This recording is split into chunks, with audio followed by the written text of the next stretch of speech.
माद्यां जगद्व्यापिनी वीणा पुस्तकधारिणी अभेदां जाड्यान्धकारापः हस्ते स्फाटिकमालिकां विदधती पद्मासने संस्थितां वन्दे तां परमेश्वरी भगवती बुद्धिप्रदां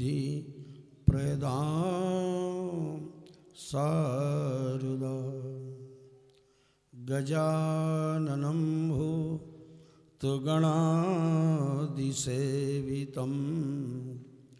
कपित्थजम्बो फलचारुभक्षम् उमासुतं शोकविनाशकारकं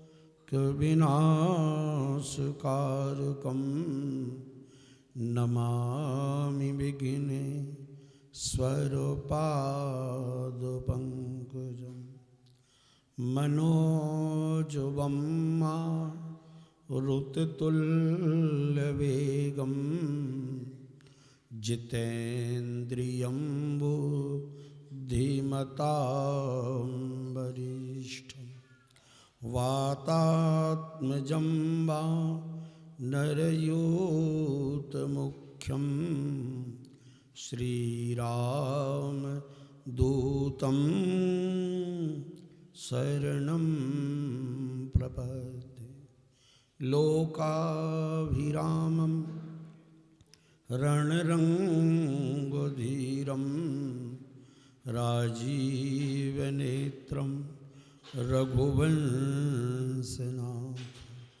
कारुण्यरूपं करुणाकरन्तं श्रीरामचन्द्रं शरणं प्रपद्ये। कृष्णाय वासुदेवाय हरये परमात्मने प्रणतः क्लेशनाशाय गोविन्दाय नमो नमः। भक्ति भक्त भगवंत गुरु चतुर्नाम बपुए तिनके पग बंधन किए नासहि विघ्न अनेक। सीतानाथ समारंभां श्रीरामानंदार्य मध्यमाम् अस्मदाचार्य पर्यन्तां वन्दे गुरु परंपरा। लेत सदा सुध दीन की सहज दया के धाम जननी जनक सब भक्त के प्रभु श्री सीताराम।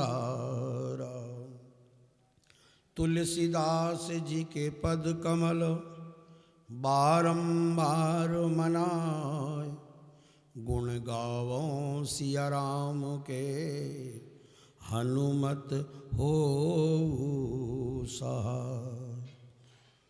बोलिए हनुमान जी महाराज की, सद्गुरुदेव भगवान की, गंगा मैया की जय। उपस्थित समस्त भक्तवृंद, भक्तिमती माताएं, संतजन, समस्त भिवाल परिवार, जिनकी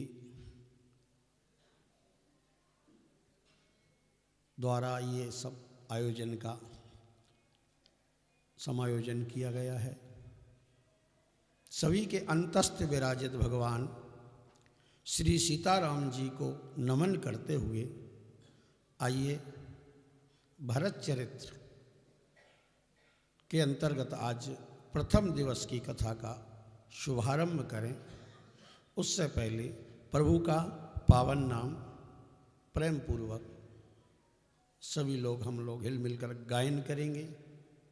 गायन ही करेंगे, वादन तो है नहीं। वैसे तो गायन, वादन और नृत्य इस संगीत की 3 विधाएं हैं।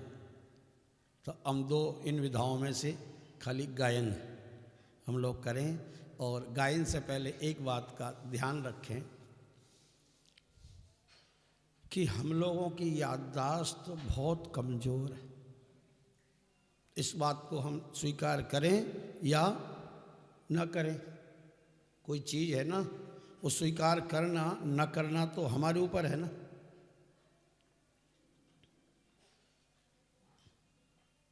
लेकिन ये मानना पड़ेगा याददाश्त बहुत कमज़ोर है। क्यों? कि अगर याददाश्त थोड़ी भी होती, जरा सी भी, तो जैसे बच्चे जब पढ़ाई करते हैं, आप सबने भी की होगी, तो प्रश्नों को उत्तर बार बार याद करते हैं कि नहीं? वो क्यों रिपीट करते हैं? कि एक बार में याद हो जाए तो दोबारा क्यों पढ़े? बार बार रिपीट करते हैं। क्यों? बोले याद नहीं हुआ। तो इसी प्रकार हम लोग जो बार बार सुन रहे हैं ना कथा, सुबह वहाँ भी सुनते हैं, अभी यहाँ सुन रहे हैं, फिर जयपुर जाके कहीं कथा वहाँ जाएंगे, सुनते हैं, पढ़ते हैं बार बार। क्यों? इसलिए कि याददाश्त कमज़ोर है। एक बार में याद हो जाए तो क्या ज़रूरत है बार बार सुनने की? भाई राजा परीक्षित ने कितनी बार भागवत सुनी? आपने कथा सुनी होगी। हम आप में कितने लोग ऐसे बैठे हैं जिन्होंने कम से कम 10 बार तो सुनी होगी भागवत, 10 से अधिक बार भी सुनी होगी, कम से 10 बार। परीक्षित ने कितनी बार सुनी थी? कितनी बार? कल्याण हो गया। और हमारा हुआ क्या? 10 बार में भी नहीं हो पाया। क्यों? तो मानना पड़ेगा कि याददाश्त कमज़ोर है। तो इसलिए याददाश्त की बात मैंने प्रारंभ में की संकीर्तन से पहले कि जो मैं संकीर्तन करने जा रहा हूँ वो भगवान नाम संकीर्तन शायद ही कोई ऐसा इस कथा हॉल में व्यक्ति हो जिसको याद न हो। लगभग 90% तो मान ही लो, 1-8% हो सकते हैं जिनको याद ना होगा। पर मैं आपको जो संकीर्तन कराऊंगा, मेरा विश्वास है कि 90% लोगों को याद, 100 में 90 लोगों को तो है ही। तो अब याद है फिर भी परेशान है, इसका मतलब याददाश्त कमज़ोर है। इस संकीर्तन को याद रख लो और ज़्यादा कुछ याद मत रखो तो जीवन की समस्त समस्याओं का समाधान क्या है? हो जाएगा। समस्त, कोई भी ऐसी समस्या नहीं है दुनिया की जो ये संकीर्तन आदमी याद रखे और उसके का समाधान ना हो। होता ही इसलिए है, जो समाधान नहीं होता है परेशानी क्यों आती कि हम भूल जाते हैं। अब वो संकीर्तन क्या है आप स्वयं करो, फिर पता लगाना। सीताराम सीताराम सीताराम कहिए, जाई विधि राखे राम, ताई विधि रहिए। सीताराम सीता।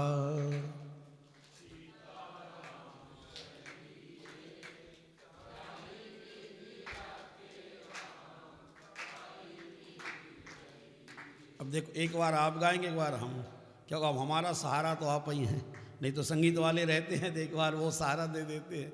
सीताराम सीताराम सीताराम कहिए, जाई विधि राखे राम, ताई विधि रहिए। सीताराम।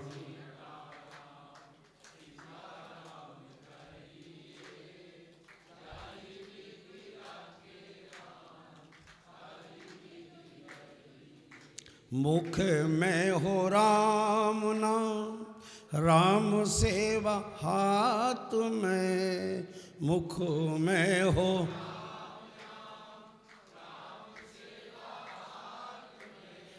तू अकेला नहीं प्यारे, राम तेरे साथ में। तू अकेला नहीं प्यारे, विधि का विधान जान, हानि लाभ सही है। विधि का विधान हानि लाभ सही जाई विधि राखे राम ताई विधि रहिए सीताय राम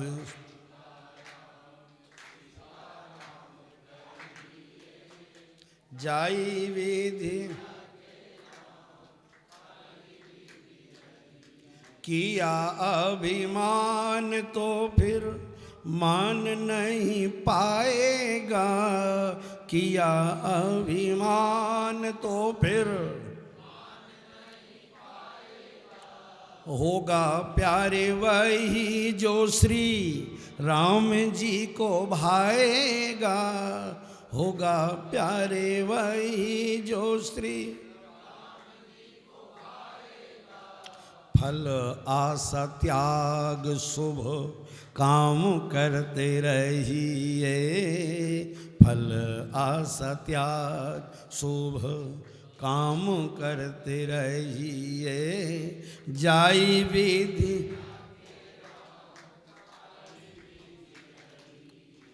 सीता राम सीता सीता राम कहिए जाई विधि जिंदगी की डोर सो हाथ दीनानाथ के जिंदगी की डोर हाथ दीना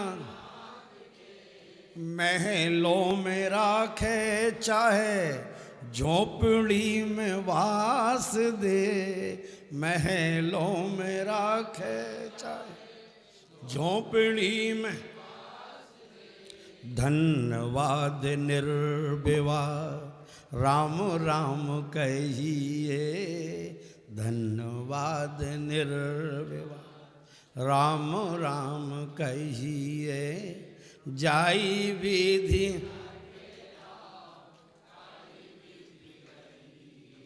आशा एक राम जी से दूजी आशा छोड़ दे आशा एक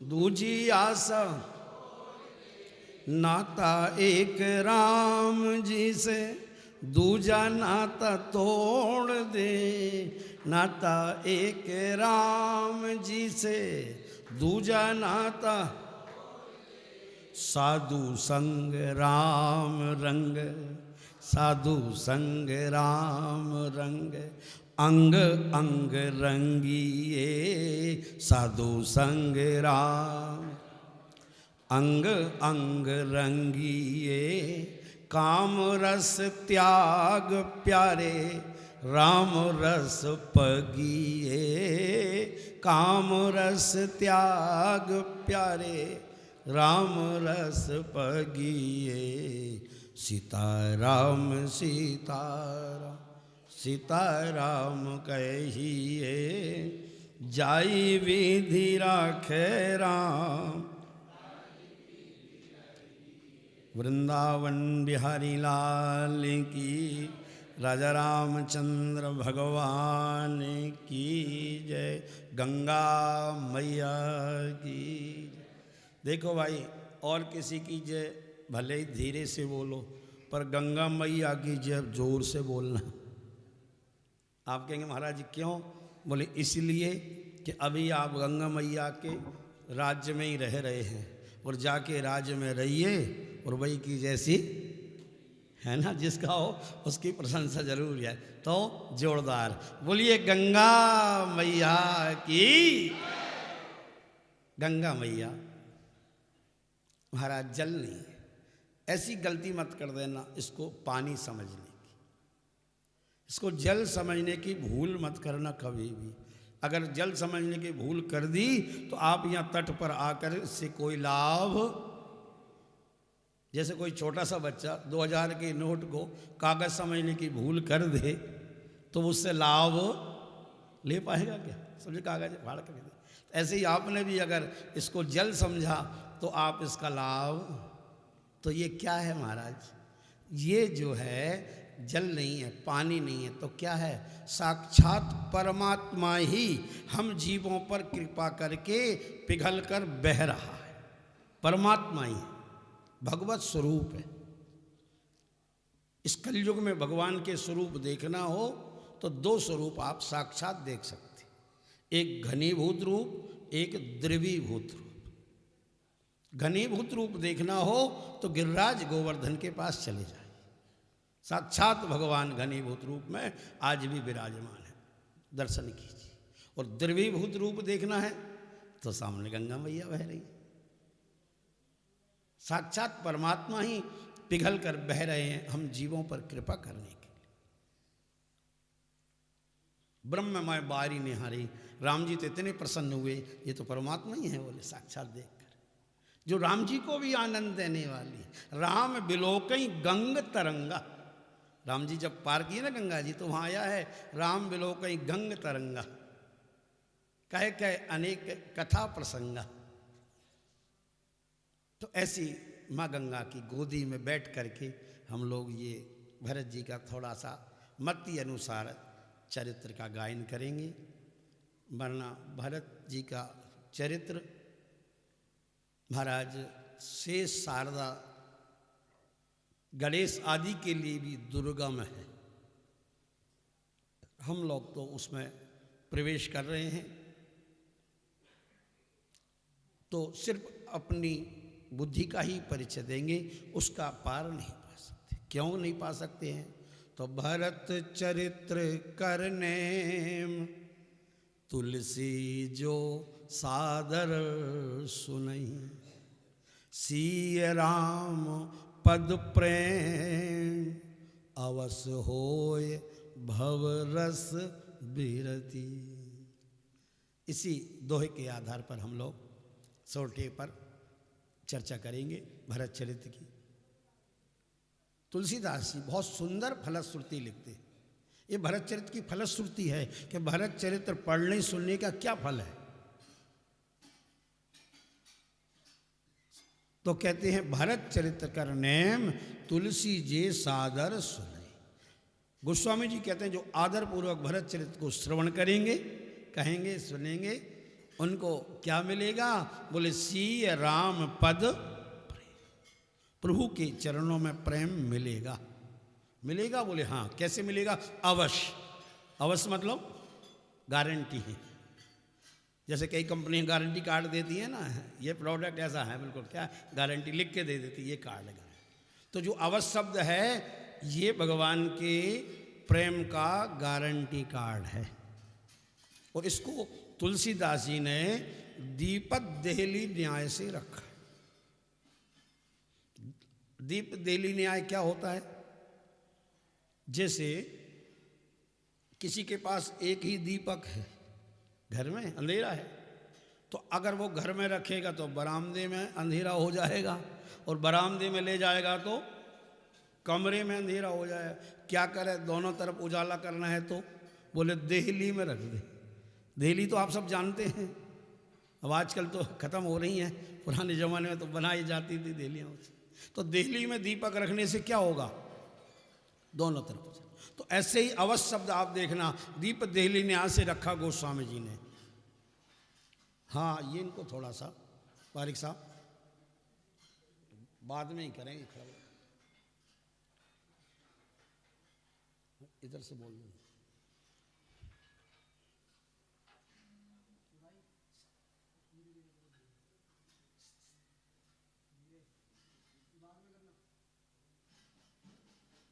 हाँ, इसको बंद कर।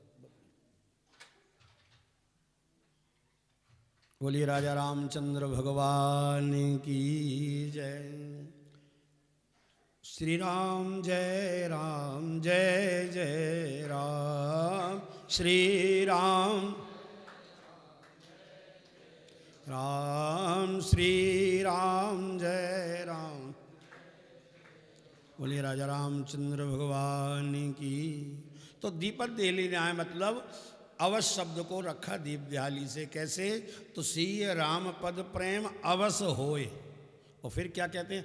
अवश्य होए भव रस बिरति। भरत चरित्र कर नेम तुलसी जो सादर सुनहि, सिय राम पद प्रेम अवस होए भव रस विरति। तो अवस शब्द बीच में है, अवस होए भव रस विरति मतलब संसार से विरक्ति अवश्य हो जाएगी। जो भव रस है, संसार का सुख है, इससे विरक्ति निश्चित हो जाएगी।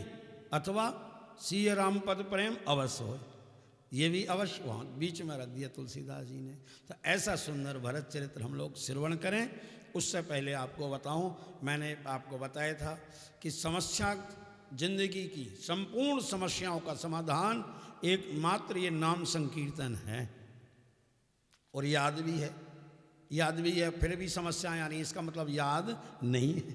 याद है भी और याद है लेकिन याद नहीं है। क्यों? इसलिए नहीं है कि याद होता तो समस्याएं क्यों आती, क्योंकि लिखा है सीधा, इतनी सी बात है, सीताराम सीताराम कहिए और जाई विधि राखे राम।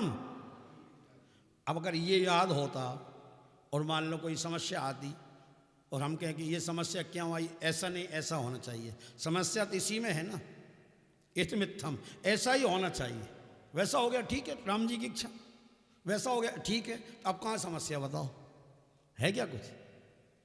भाई जो भगवान की इच्छा में इच्छा मिला देते हैं तो कहते हैं कि वही असली भक्ति है। अब हम लोग क्या सोचते हैं, तिलक लगा लिया, चंदन लगा लिया, कथा सुन लिया, मतलब यात्राएं, लोग ज़्यादातर इसी को भक्ति समझते हैं।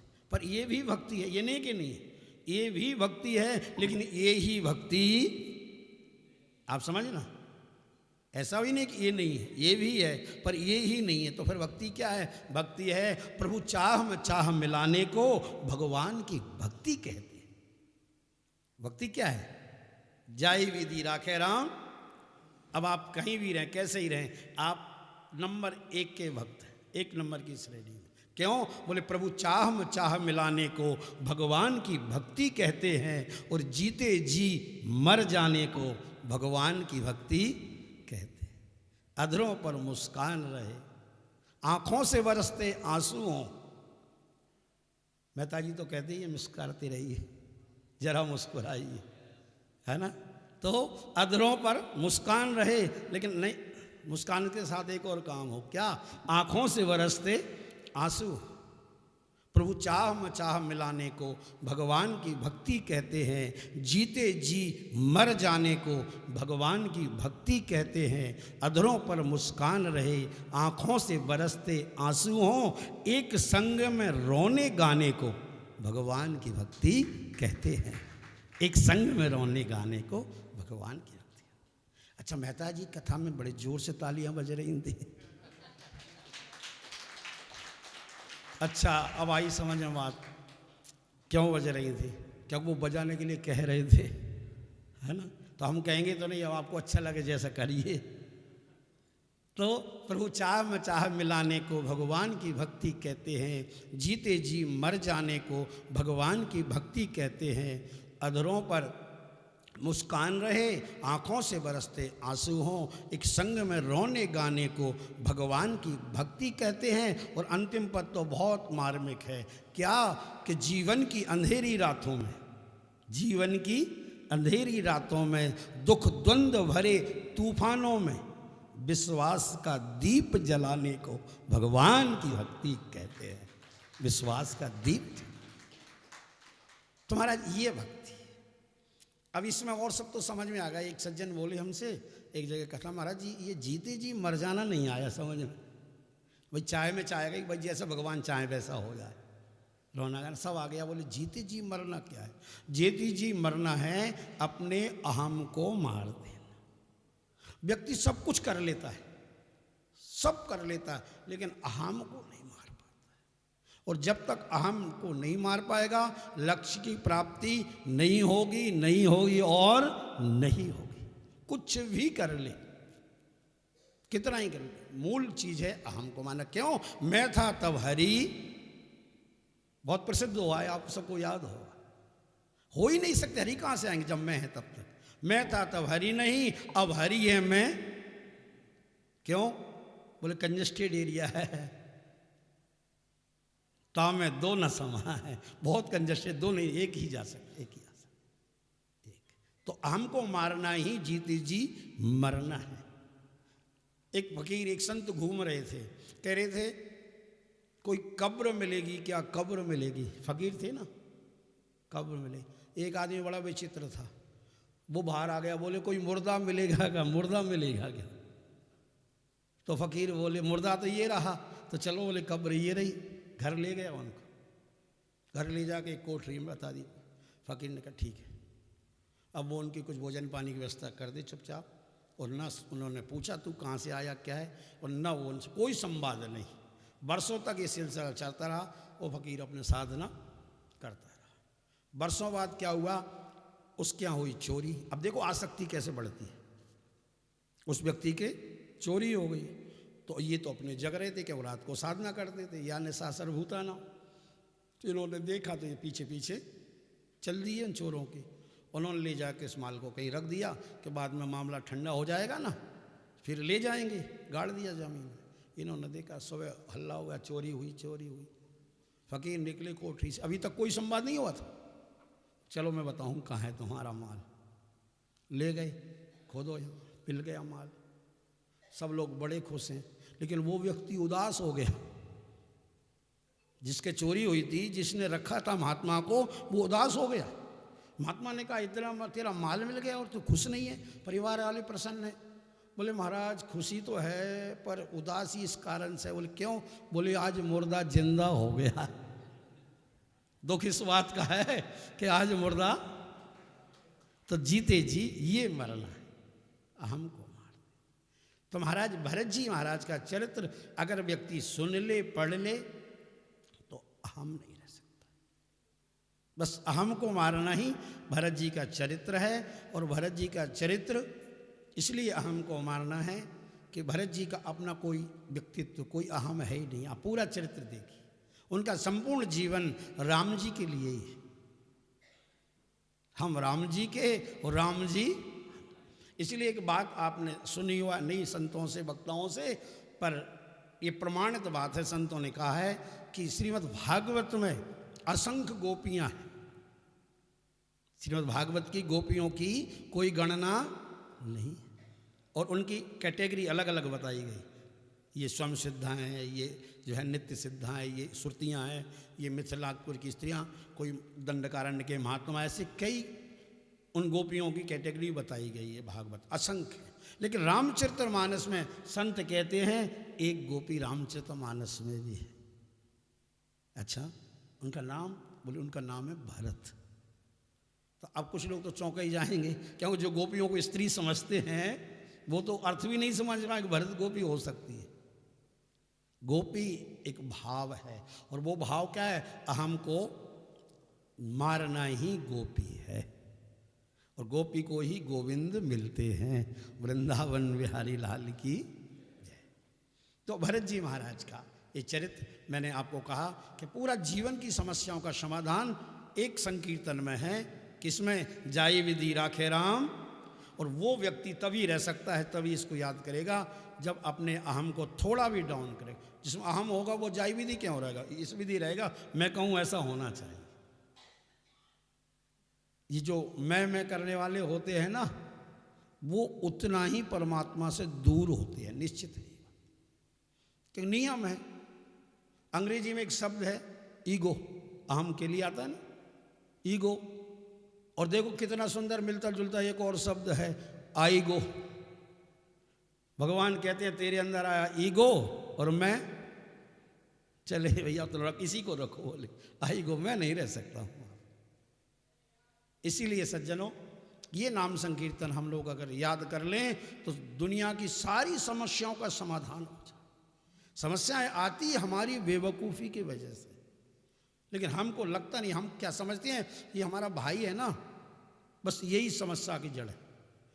अगर ये हमारा साथ दे दे तो ऐसा हो जाए, मेरा भाई दुख दे रहा है, मेरे पिता, मेरे माता, पत्नी, पुत्र, पड़ोसी, हम अनेक समस्याओं को, पैसा ना होना, ये ना होना कहते हैं, लेकिन समस्याओं की जड़ कोई भी नहीं है। आप ऐसे समझ लो ये समस्या क्या है, जैसे कोई एक मेंटल व्यक्ति हो, पागल, और वो क्या करे, पत्थर फेंके खुद ही। और पत्थर जब उसके ऊपर गिरे तो क्या करता है, वो इधर उधर देखता है किसने पत्थर मारा। और उसको ये होश ही नहीं है कि ये मैं खुद ही मार रहा हूँ। तो हमारी भी वही स्थिति है। आप ईमानदारी से देखें, हमको लगता है हम बुद्धिमान हैं, उस पागल से कम नहीं। समस्याएं हमारे द्वारा पैदा की गई हैं और हम दोषारोपण दूसरे पर करते। कैसे? एक दृष्टांत से बात समझ लीजिए, फिर भरतचेत को प्रारंभ करेंगे। क्योंकि कल मैं कथा सुन रहा था मेहता जी की, आज तो समय नहीं मिल पाया, सौभाग्य नहीं था, पर कल तो लगभग पूरी कथा सुनी थी। थोड़ा सा बीच में व्यवस्थाओं के लिए आ गया था और आज यहाँ की ये व्यवस्थाओं के कारण नहीं आ पाया। तो मैंने उसका सारांश यही निकाला, उनकी कथा में सबसे ज़्यादा जोर प्रसन्नता पर दिया गया है। वो प्रसन्न व्यक्ति कब रहेगा? तो मैंने भी एक निकाला है, विनोद की बात। ओ जरा उसका इनका स्लोगन है तो हमारा विनोद की बात, तो बीच बीच में थोड़ी विनोद की बात कर देता हूँ, उससे एक संदेश भी दे देते हैं और विनोद का मतलब हो जाता है थोड़ी प्रसन्नता हो जाए। विनोद माने विनोद मतलब मांगी लाल, ठीक है आप है उनका विनोद मतलब मांगी लाल। एक माता जी बोली एक हमारी कथा में, ये महाराज जी विनोद की बात बहुत करते हैं, दिख नहीं रहा कहाँ है विनोद। मैंने कहा जैसे मेहता जी का मांगी लाल नहीं दिखता ना, हमारा विनोद भी नहीं दिखेगा आपको। पर हास्य में भी एक संदेश होना चाहिए। हास्य भी ऐसा न हो कि खाली कथा में विनोद हास्य हंसाने के लिए हो। हंसाने के लिए हास्य है तो फिर कपिल शर्मा शो देखिए। आप भागवत में सूरी कथा क्यों सुनेंगे? वहाँ तो और खूब हंसाते रहते हैं, वो कमेंट करते। तो हंसाने के लिए हास्य नहीं होना चाहिए। हास्य के साथ साथ क्या होना चाहिए? एक मैसेज होना चाहिए, एक सीमा होना चाहिए उसकी। तो आप एक विनोद की बात सुनिए, फिर हम लोग आगे कथा प्रारंभ करेंगे। कि एक व्यक्ति कुंभ के मेले में गया जोड़े से घूमने। भीड़ ज़्यादा होती है कुंभ में, पत्नी खो गई। अब मेलों में आप सबका अनुभव है, खोया पाया केंद्र होता ही है। तो गया, उससे बोला भाई अनाउंस कर दो मेरी पत्नी खो गई। उसने कहा इस नाम लिखवाओ पत्नी का, भी अनाउंस करेंगे ना, फला की पत्नी फला नाम की फला जगह मिले। क्या नाम है? बोले मेरी पत्नी का नाम है मुसीबत। क्या नाम है? अब आप हंस रहे हैं, ईमानदारी से पूछो तो ज़्यादातर मुसीबत ही समझते हैं पत्नियों को। तो बोले मुसीबत। उन्होंने सोचा होगा नाम रख लिया, कोई बात नहीं, रजिस्टर में कहा उस भैया नाम लिख लो उनका। अब तेरा नाम और बता। अब कहेंगे ना मुसीबत उससे आके मिल ली। तो बोले मेरा नाम है बेवकूफ़। तो अनाउंसर बोला बेवकूफ़ अगर तू है तो घर जा, वो इतनी पतिव्रता है कि तेरे को छोड़कर और किसी के पास जा ही नहीं सकती है। भाई पतिव्रता पत्नी तो अपने पति के पास ही रहेगी, और वो बहुत पतिव्रता है। तो अनाउंस मत कर, हमारा टाइम बर्बाद मत कर, घर जा। क्यों? एक शायर ने लिखा है, क्यों छानते हो खाक यार आसमां जमी। क्यों छानते हो खाक यार आसमां जमी, और हो अगर बेवकूफ़ तो मुसीबतों की क्या कमी। हो अगर बेवकूफ़ तो मुसीबतों की क्या कमी, मुसीबत तो अपने आप चली आई। बोला तो हमारे पास मुसीबत आ रही है, समस्याएं आ रही हैं, इसका मतलब हम नंबर 1 के बेवकूफ़ हैं। इसको माने और ना माने। झूठा या ईमान करते हैं हमने एमए कर लिया, हमने पीएचडी कर ली हैं, हम इतने बड़े विद्वान हैं। अगर विद्वान हो समझदार हो तो ये मुसीबत क्यों आ रही है? क्या वो तो सिर्फ और सिर्फ बेवकूफ़ी से आती है? इसीलिए सज्जनों इस संकीर्तन को हमेशा याद रखो। जब भी कोई समस्या आए तो रामायण भरत चरित्र मेहता जी कथा और चीज़ें याद रखें न रखें, इतना तो याद रखें जाई विधि राखे राम, बस समस्या का समाधान वहीं हो जाएगा, तत्काल मिल जाएगा। अस्तु। तो महाराज जी भरत जी का चरित्र प्रारंभ होता है रामचरितमानस के अयोध्या कांड से, दोहा संख्या 156 से 156 तक जो है राम जी का अयोध्या का चरित्र रहा। तो आइए उस 56वें दोहे का हम लोग वाचन कर लें, फिर भरत चरित्र प्रारंभ करेंगे। और कितना कह पाएंगे ये तो भरत जी जाने, परमात्मा जाने, पर प्रयास करेंगे कहने का। कहाँ तक बढ़ पाते हैं, क्यों कि इसलिए हमको एक संस्मरण याद आ रहा है। तो हम पूरा भरत चरित्र कहने का 7 दिन में आपको नहीं बता सकते हैं, क्योंकि भरत चरित्र 170 दोहों में है, और हमको लगता है 7 दिन में 7 दोहे भी हो जाएं तो बहुत बड़ी बात है। क्योंकि हमारा पुराना अनुभव, पिछले अनुभव से व्यक्ति को सीख मिलती है ना। हमारा पुराना अनुभव है, लॉकडाउन में मुरारी जी ने कहा महाराज जी फ्री हैं, राम कथा सुना जाइए आप। हम गए सुनाने के लिए, तो था कि भाई 9 दिन में नवापरायण के हिसाब से पूरी राम कथा हो जाएगी, लेकिन महीना भर कथा हुई और एक नवा प्राण भी नहीं हो पाया। और मेरे को लगता है कि ये जो नौकथाओं का बीज भी शायद वहीं पड़ गया हो, बीजारोपण वहीं से शुरुआत हुआ हो, अब तो ये वृक्ष रूप में दिखाई दे रहा है। इसलिए आगे कहाँ तक जाएंगे ये तो परमात्मा जाने। पर आइए 156वां दोहा जहाँ से भरत चरित्र प्रारंभ होता है अयोध्या कांड का, इस प्रकार से है कि तव वशिष्ठ मुनि समय समय कय अनेक इतिहास, शोक निवार्यो सवई कर निज विज्ञान प्रकाश।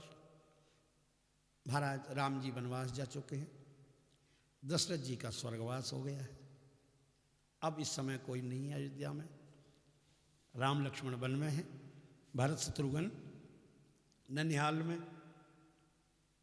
चारों तरफ से अयोध्या जब शोक मग्न हुई तो उस समय वशिष्ठ जी महाराज हैं।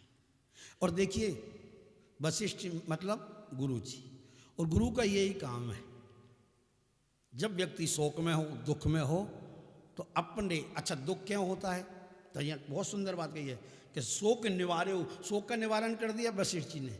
क्या किया, भरत जी को लाए, राम जी को लाए, किसी को कोई परिस्थिति बदली ना, गुरु जी का यही काम है, परिस्थिति नहीं बदलती है तो क्या करते हैं, फिर शोक का निवारण कैसे हो गया बिना परिस्थिति, परिस्थिति जस तक से फिर भी निवारण हुआ, क्यों हो गया कि गुरुओं का यही काम है, सत्संग का, साधना का काम यही है कि आपको साधना सत्संग गुरु मिल गए तो क्या होता है, शोक दूर हो जाता है, दुख नहीं रहते जीवन में। क्यों, परिस्थिति बदल गई, नहीं बदलेगी, आप कितनी ही गंगा नहाकर जाओ, कुछ भी करो, जो होना है, जिन परिस्थिति आनी है वो 100% आएंगी, परिस्थिति कुछ भी नहीं बदलेगी। फिर क्या होगा, ये हो जाएगा, उन परिस्थितियों में आप पहले दुखी होते थे, अब जाओगे तो उन्हीं परिस्थितियों में आनंदित हो जाओगे।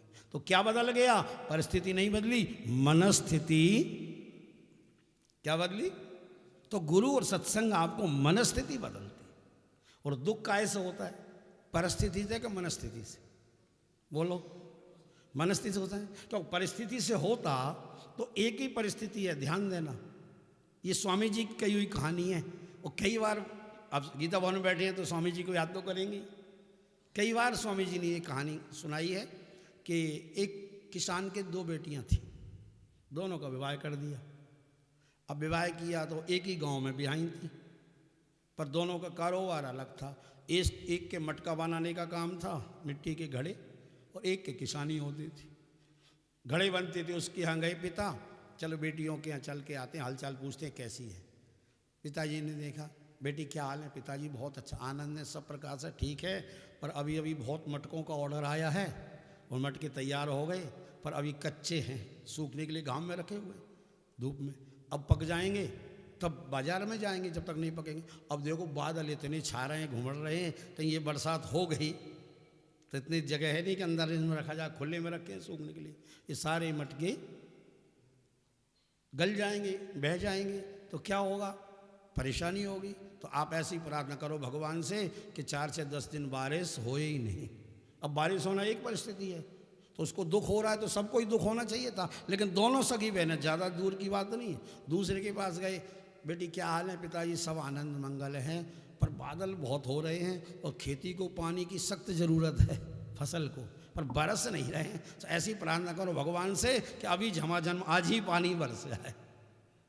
अब दोनों बेटियों में पिता क्या करे, पानी बरसाए कि पानी को रोके।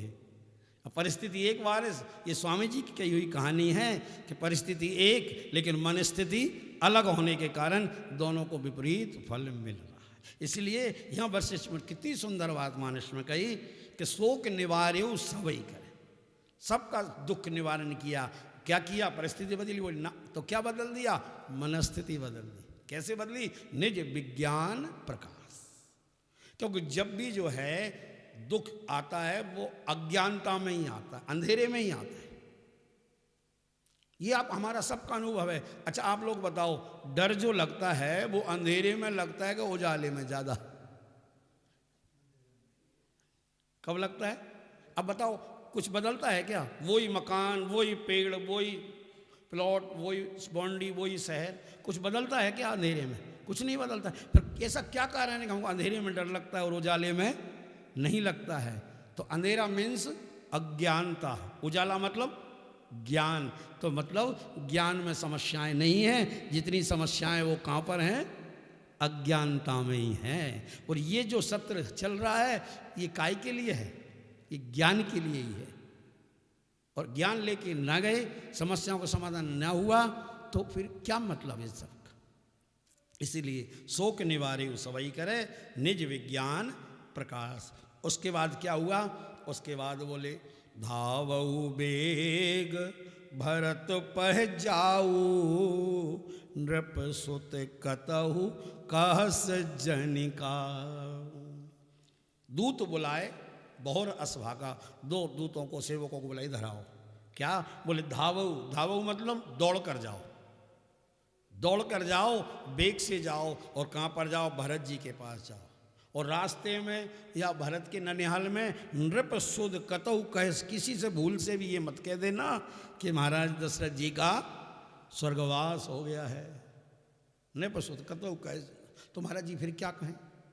दूतों ने पूछा कि भरत जी को लेके आएंगे तो कुछ तो बोलना पड़ेगा। तो अब वशिष्ठ जी कहते हैं ये कहना क्या, कि इतने कहू भरत सन जाई और गुरु बुलाए पठये दो।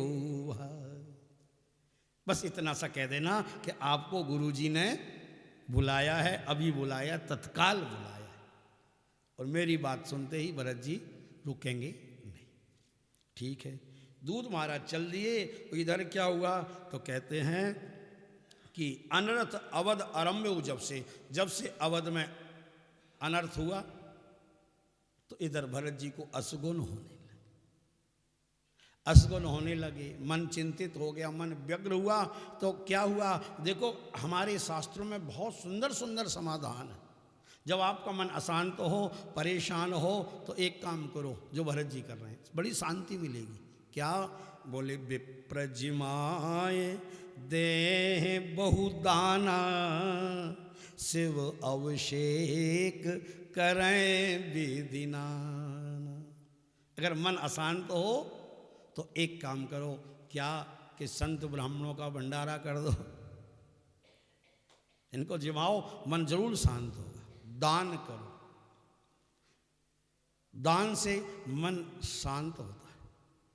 क्यों होता है, वो इसलिए होता है कि कलयुग में धर्म के वैसे 4 चरण बताए गए। चरण मीन्स पैर, चरण बहुत हिंदी शब्द हो गए है ना, तो चरण ना समझो तो पैर समझ लो। जैसे कोई व्यक्ति चलता है तो चरणों से ही तो चलता है, पैर से। तो जो धर्म है वो चलता है, हमारे पास आएगा, चल के कैसे आएगा, तो उसके 4 पैर हैं। महाराज 4 क्यों हैं, बोले इसीलिए कि धर्म को वृषभ का रूप माना गया है।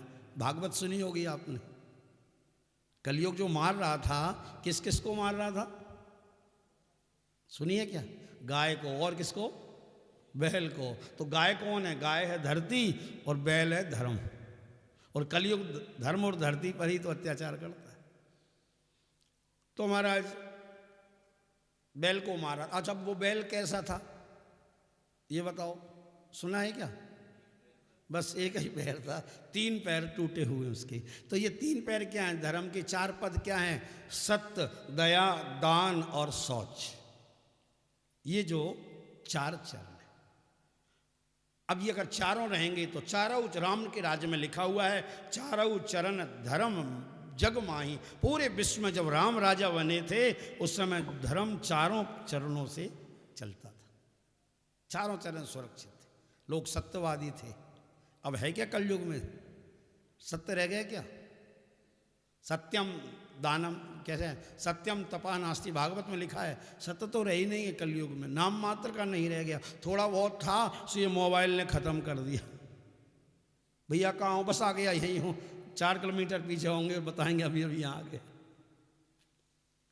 तो सत्य नहीं है, दया बस सुनने कहने में ही रह गई है, वास्तविक में दया नहीं है। कोई सड़क पर पड़ा है, लाखों गाड़ियां चली जाती हैं, हमको समाचारों में रोज़ सुनने को मिलता है अगर वक्त पर इलाज मिल जाता तो इसकी जान बच सकती थी, लेकिन इलाज नहीं मिला, क्योंकि किसी ने दया नहीं दिखाई। सत्य गया, दया भी गई, सत्य दया। दान थोड़ा सा बचा हुआ है, शौच पवित्रता भी खत्म हो गई है। अब पवित्रता की बात तो क्या कहें आपको। पहले हम जब ये आयोजन करते थे, ये मेरा जो इस तरह के जो भोजन व्यवस्था है ना मुरारी जी, 71वां आयोजन है भोजन व्यवस्था। इससे पहले 70 कर चुका हूँ मैं तीर्थों में। उस 70 में से करीब 50 आयोजन में हमने ज़मीन पर बिठा के भोजन कराया है। 20-21 में ही ये सिस्टम जो आप लोग कर रहे हो ना, ये अभी नया ही नया चला है, 2-3 साल से ही। पहले ज़मीन पे बिठाते थे, फिर ऐसी परिस्थितियां आ गई। अब आज आप बताइए ईमानदारी से, हम लाख प्रवचन करें पर संभव है क्या? बोलो, है? और हो तो आप बताओ, हाथ खड़े करो, कितने लोग हैं जो ज़मीन पर बैठ के खाना पसंद करेंगे? 1 2 झूठे मत उठा देना, नहीं तो मैं बैठाऊँगा। हाँ, हॉल में ध्यान रखना, व्यवस्था हमारे ही हाथ में है। झूठ हाथ उठाया तो जो है पारिक साहब से कहूँगा नाम नोट करो, सबको बिठाऊँगा, पता लग जाएगा। वृंदावन बिहारी लाल की। हाँ, तो विनोद तो थोड़ा बीच में आना ही चाहिए ना। तो कहने का भाव है कि अब मुश्किल से 10 आदमियों ने हाथ उठाए हैं, और उनमें से भी कितने बैठ पाएंगे, भगवान मालिक हैं, क्या हम व्यक्तिगत रूप से जानते हैं उनको, है ना। तो कहने का भाव है कि परिस्थिति ऐसी है कि नहीं हो सकता है, इसलिए हमने बदल दिया। लेकिन ये तरीका ठीक नहीं। पवित्रता का जितना आप ज़्यादा ध्यान रखोगे, धर्म जीवन में उतना ही आए। क्यों? वो पैरा ही नहीं है तो चलेगा काहे से धर्म? तो कोई बात नहीं है, खड़े खड़े खाओ, बैठ के खाओ, लेट के खाओ, मर्जी आ जाए इसका, लेकिन थोड़ा तो ध्यान रखो जितना हो सके। क्यों? अब परिस्थितियां बदल रही हैं। मैंने देखा कोई जमाना ऐसा था जब 100% व्यक्ति जमीन पर बैठ के कथा सुनते थे, और अब जमाना कैसा आ गया? अब जो नीचे बैठे हैं वही जान रहे हैं बेचारे कैसे बैठे हुए, कुर्सियों पर बैठने लगे, फिर कुर्सी से धीरे धीरे सोफे आ गए। और वो जमाना भी आ जाए तो अचंभा मत करना, जब बेड लगेंगे कथाओं में, लोग लेट के सुनेंगे आगे चल के। ऐसा भी जमाना आ जाएगा जब जमीन से कुर्सियां आ गई, कुर्सी से सोफे आ गए, तो बेड भी आ जाए तो कोई अचंभा मत करना। तो महाराज धर्म नहीं रहा। अब धर्म कहाँ पर है? तो कहते हैं विप्र जिमाए देह दिन दाना, दान में है धर्म कल युग में। क्यों है? क्योंकि गोस्वामी जी ने स्पष्ट लिखा हुआ है मानस में, उनको पता था इस बात का। उत्तरकांड में एक दोहा आता है कि प्रगट 4 पद धर्म के। धर्म के कितने पद हैं? प्रगट हैं, सबको पता है। प्रगट 4 पद धर्म के, पर कलिमऊ एक प्रधान, और जेन केन विधि दीने, दान करई कल्याण। अच्छा, वो भी जेन केन विधि। एन केन का मतलब क्या होता है? जैसे तैसे। चलो कथा में आए तो दे देते हैं, यहाँ आए तो देते हैं। कोई आ गया रसीद ही बना दिया, भैया या घोड़ा चंदा हो रहा था, देना ही पड़े, चलो निकल गया। तो ये मत समझना वो व्यर्थ गया, वो जैसे तैसे भी गया तो दान निश्चित कल्याण करेगा, इसमें कोई संदेह नहीं। क्यों? और आगे लिखा गोस्वामी जी ने कि धन सो धन्य प्रथम गति जाकी। वो धन्य है जिसकी पहली गति होती है। महाराज ये गति क्या है? धन की सिर्फ 3 गति। गति माने चाल, मीनिंग अगर हम करें तो गति मीन्स चाल। और तो धर्म जो धन चलता है ना, जाता है ना निकल के चाल से, तो 3 ही चाल हैं, उसकी 3 गतियां हैं। पहली गति है दान, दूसरी है भोग, और तीसरी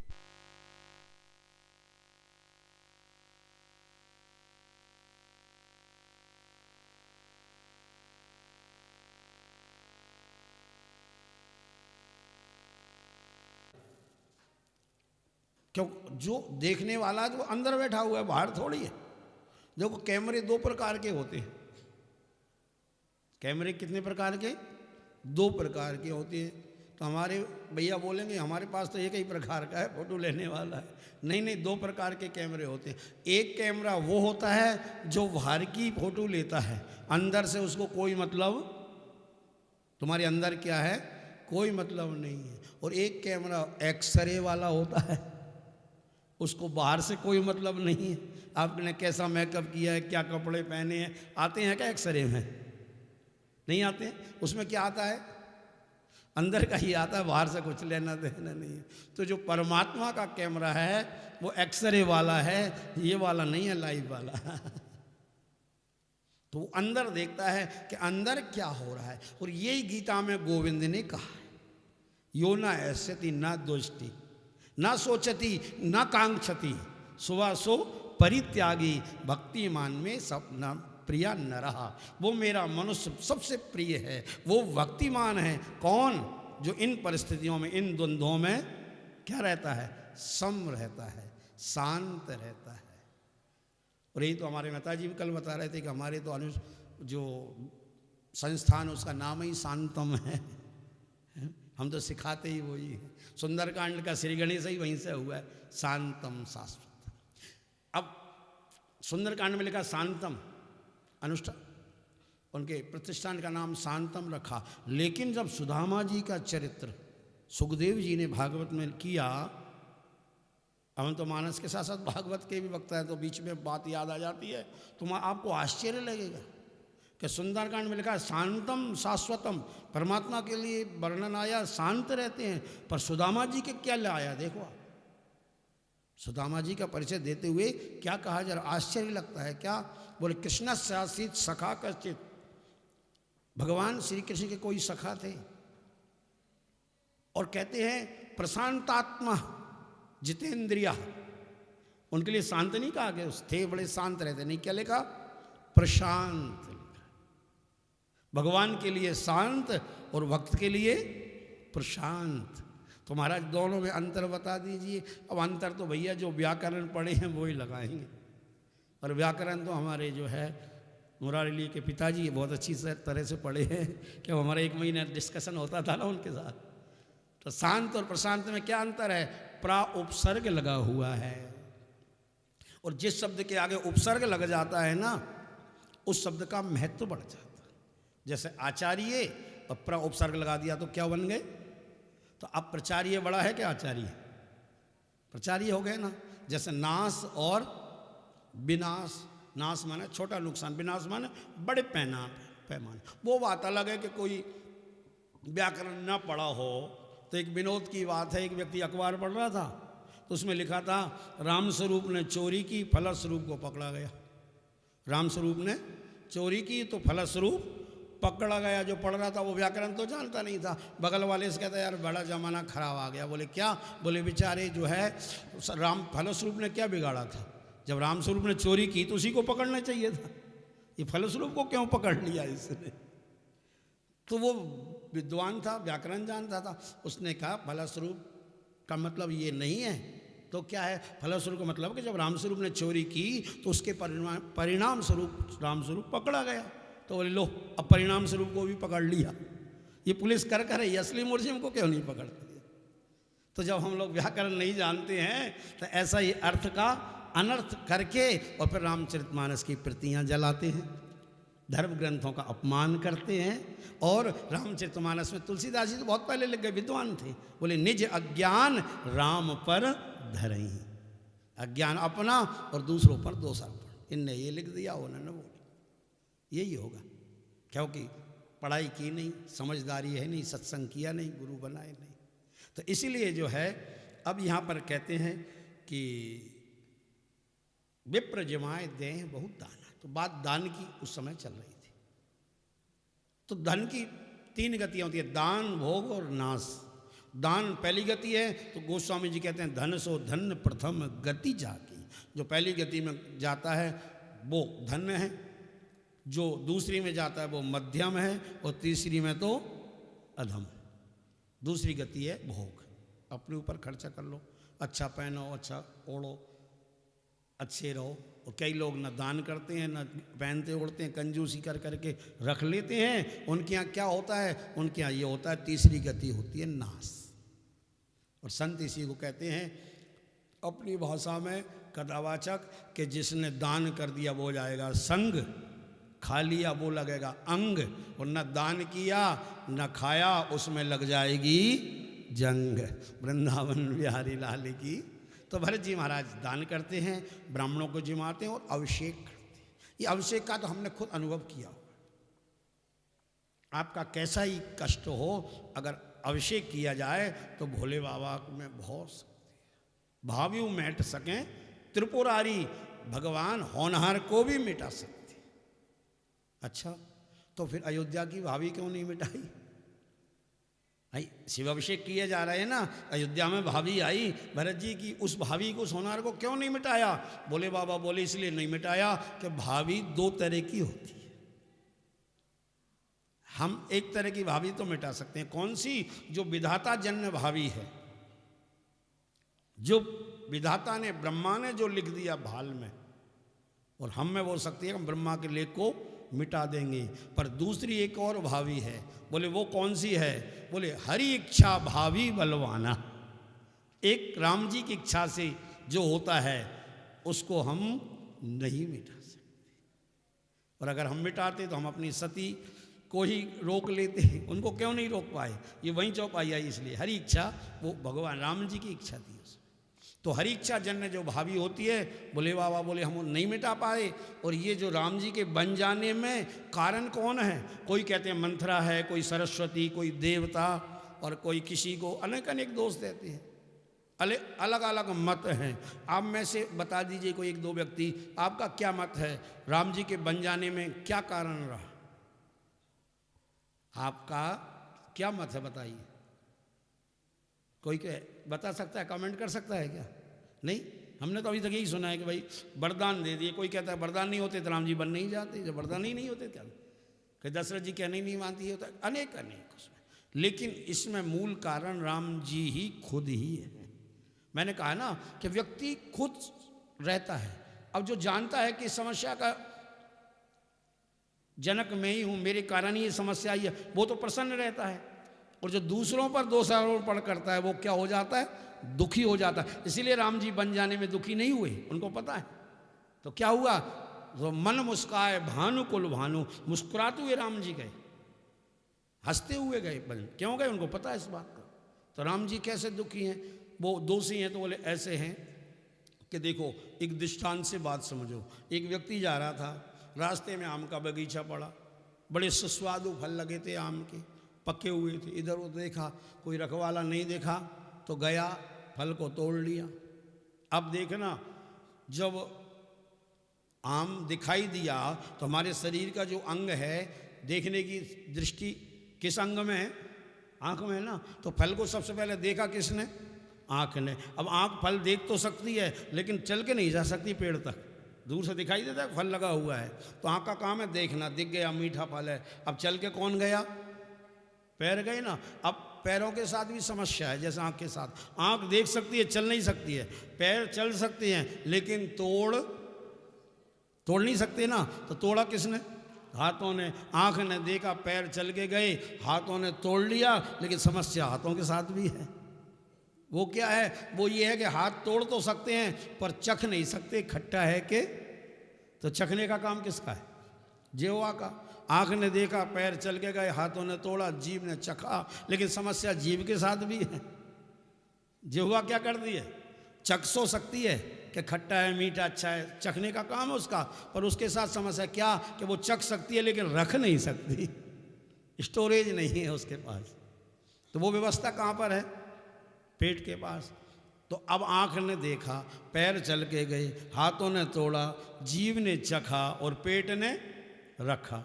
ठीक है, इतने में बाग का माली आ गया, रखवाला। देखा कोई चोरी से फल खा रहा है, चुपके आया धीरे धीरे, 2-3 फीट का डंडा लेके, और पीछे से उसको पता ही नहीं चला, वो तो आनंद ले रहा था फल का। इतने में पीठ में 2-3 डंडे जमा दिए। अब बेचारी पीठ की क्या गलती बोलो?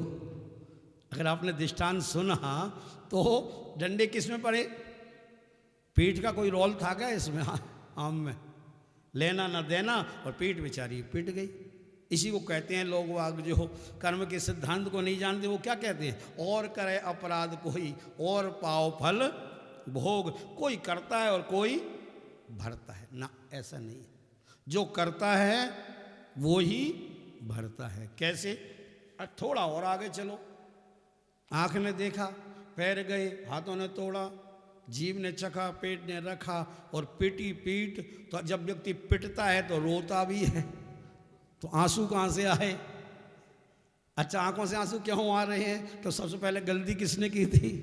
आंख देखती ही नहीं तो वहां तक जाते क्यों? ये कर्म का सिद्धांत है, और इसको जो समझेगा वो जिंदगी में कभी दुखी नहीं हो सकता। यही भरत चरित्र का मूल मंत्र है कि आपके दुखों से मिटाना।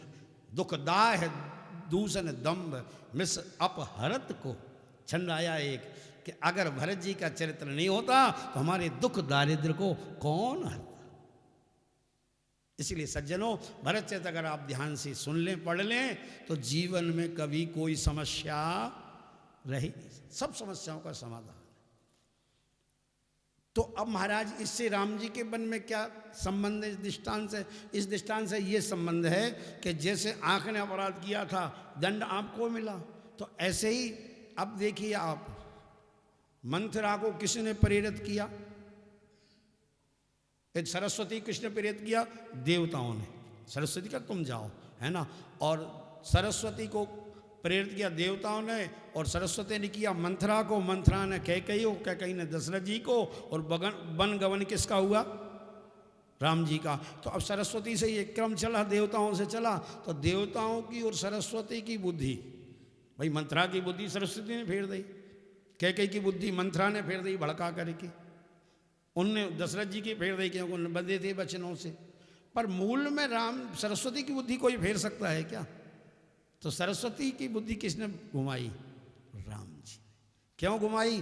तो राम सूत्रधर अंतर्यामी सारद दारुनार सम स्वामी। ये बालकांड में चौपाई है कि सरस्वती तो बेचारी कठपुतली है, सारद दारू नारी, दारू माने लकड़ी होती है, नारी माने पुतली, तो स्त्री कठपुतली है सरस्वती। तो उसका जो सूत्रधर है, डोरी हाथ में है जिसके उस कठपुतली की, वो कौन है? बोले राम सूत्रधर अंतर्यामी। तो अब सरस्वती को नचाने वाला कौन है? राम जी। तो अब राम जी ने सरस्वती को कहा तुम जाओ, तो अब राम जी के बन जाने में कारण कौन है? स्वयं राम जी। तो अब राम जी को ये ज्ञान है कि मेरे बन में मैं ही कारण हूँ। तो राम जी बोले जब हम खुद कारण हैं हमारे दुख के, तो दूसरों पर दोषारोपण करेंगे क्या? कदापि नहीं कर सकते। और जब नहीं करेंगे तो अपने आप को दोष मान नहीं सकते। इसलिए मन मुस्काए भानुकुल भानु, राम जी मुस्कुराते हुए वन को गए, हंसते हुए गए, राम जी रोए नहीं। तो कहा राम जी रोए नहीं, इसका मतलब राम जी निष्ठुर हैं, राम जी के आंसू नहीं आते हैं? आते हैं। कब आते हैं? तो गोस्वामी जी बिंदु जी एक पद लिखते हैं, आइए एक पद का गायन कर लें। वैसे संगीत नहीं है, कोई बात नहीं है, बहुत प्यारा पद है बिंदु जी का। और मेरे को साथ लगता है आप बुजुर्ग लोग हैं तो जानते होंगे बिंदु जी को, नहीं तो मैं परिचय दे दूंगा। कितने लोग जानते हैं बिंदु जी के बारे में? नहीं जानते ना? मेरे को तो पता था होंगे क्योंकि बुजुर्ग लोग हैं यहाँ पर समझ। बिंदु जी वृंदावन के एक बहुत बड़े संत थे, गोस्वामी बिंदु जी महाराज, और संत के साथ साथ लेखक भी थे। उनके लिखे हुए भजन हम लोग कितने गाते हैं पर हमको पता नहीं है। ऐसे सुंदर सुंदर भजन लिखे उन्होंने। आज भी अगर आपको बिंदु जी के भजन गाना हो तो एक पुस्तक आती है मोहन मोहिनी, समस्त उस पुस्तक में बिंदु जी के ही पद हैं। और ऐसे प्यारे प्यारे पद हैं, जब हम कथा में गाते हैं संगीत के बारे में तो लोग बहुत उनको पसंद करते हैं। एक पद बिंदु जी का हमने गाए, एक बार आप गाने, एक बार हम गाएंगे। बहुत सुंदर पद है कि राम जी दशरथ जी के तड़पने पर नहीं रोए, वहाँ हंसते हुए गए, मुस्कुराते गए। और कहाँ पर रोए? तो गोस्वामी जी, वो बिंदु जी महाराज कहते हैं, न जाने कौन से गुण पर दया निधि रीझ जाते हैं, न जाने दया निधि है, न जाने कौन से गुण पर दया निधि रीझ जाते हैं, न जाने कौन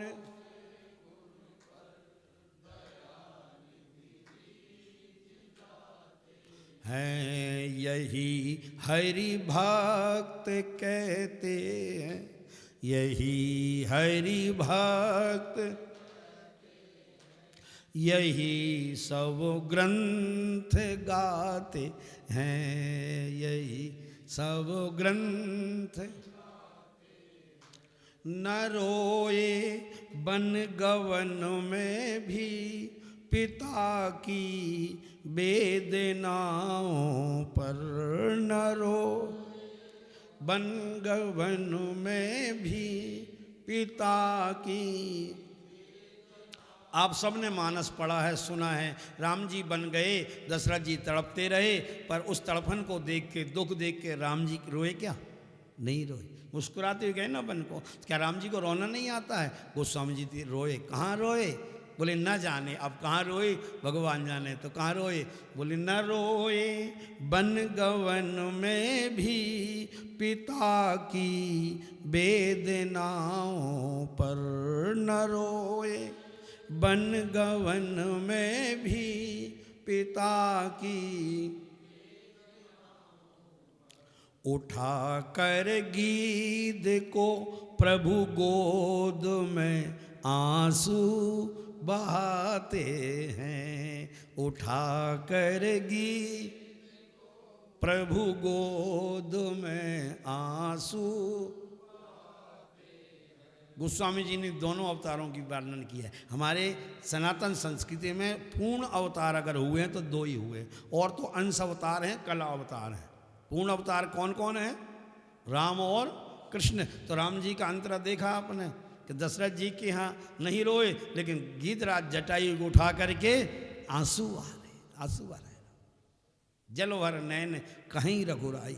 महाराज जी रो रहे हैं राम जी। और कृष्ण अवतार में वो भी अंतरा सुनिए कितना मार्मिक है कि न आए न आए मधुपुरी से गोपियों की दुख कथा सुनकर, न आए मधुपुरी से दुख कथा। उद्धव ने जितनी कथा सुनाई कि वो कितना रो रही हैं, कितना तड़प रही हैं तुम्हारे लिए गोपियाँ। जब उद्धव आए ना वृंदावन से समझा करके, तो भगवान वापस गए क्या उनके पास मिलने? नहीं गए ना। तो क्या भगवान निष्ठुर हैं? भगवान आते नहीं है? बोले ना, वहाँ नहीं आए तो कहाँ गए? बोले ना आए गोपियों की मधुपुरी से, मधुपुरी मन मथुरा, ज़्यादा दूरी नहीं है मथुरा से वृंदावन की। व्यक्ति चाहे तो दौड़ के जा सकता है, 10 किलोमीटर तो दौड़ लगा के जाके और दूसरी दौड़ में वहाँ आ जाए मिलकर, लेकिन नहीं गए। ना गोविंद गए ना गोपियाँ गई। ये देखिए ताज। चलो गोविंद नहीं आए कोई बात नहीं, तो गोपियाँ ही चली जाती, क्यों नहीं गए? ये बड़ा रहस्यात्मक कथा है, हम भागवत में इसको सुनाते रहते हैं। अभी तो इतना सुन लो कि भगवान मथुरा से वृंदावन 10 किलोमीटर नहीं गए, और द्रुपद जाकी सुता पर द्वारका से दौड़े आते। वहाँ महाराज दौड़े दौड़े आए। कहाँ से? कहाँ द्वारका, कहाँ हस्तिनापुर, वहाँ आ गए, यहाँ नहीं आए। क्यों आ गए? बोले न जाने, अभी हम नहीं जान, आप तो शुभ कर्म करते रहो। और यही नानी बाई का मायरा हमने अगली जो पिछली कथा हुई थी मेहता जी के साथ, तो वहाँ मायरा किया था। मायरे में भी यही बात है। जद नरसिंह मेहता जी ने करुणा करी, जब नरसिंह मेहता द्रवित हो गए, नानी बाई बार बार आई और कहने लगी कि मेरे को ससुराल वाले बहुत तंग कर रहे हैं, थक बाबो आसी आसी आसी, अब आप आ गए तो मायरों कब लासी? मायरा नहीं लाया, टूटी टपरी में डेरा दिया, सबको पता लगा कुछ लेके नहीं आए। क्या लाए मायरे में? तुमड़ा तुमड़ी टोपिया लंगोटिया ये सब लेके गए ना, तो नाराज हो गए। तो महाराज नानी बाई ने जब भला बुरा कहा तो नरसिंह मेहता का हृदय द्रवित हो गया। और द्रवित होते ही क्या हुआ चमत्कार सज्जनों, कि जद नरसिंह मेहता जी करुणा करी, और द्वारका में सूता सूता औज गया हरि। चौंक गए महाराज गोविंद। और रुक्मणी ने देखा, नाथ क्या हुआ, कोई दुस्वप्न देखा है क्या आपने? कभी क्या होता है व्यक्ति जब सपना देखता है ना गलत, तो जाग जाता, चौंक जाता। आपने कोई दुस्वप्न देखा है? बोले ना। तो क्या हुआ? तो कहती है, रानी मारे भगता पर भीर पड़ी, और मायरो ले जाने माने आज की घड़ी। अभी अभी अभी ले जाऊंगा मायरा रात को ही। और चढ़िया हरि जी द्वार अरवत्री हाट, रात में ही मार्केट खुलवा दिया द्वारका का और तत्काल तैयार करके, और महाराज मायरा ले गए। आप सब सुनते रहते हो कितने करोड़ का मायरा भरा था? 56 करोड़ का। कब भरा था? सन 1400 ईस्वी में, ईस्वी सन। अब 2078 चल रहा है ना, तो 1400 में 56 करोड़ का, और उस मुद्रा को आज से मल्टीप्लाई करो अगर, तो कितने लाख करोड़ का हो जाएगा? अंदाजा है क्या हम लोगों को?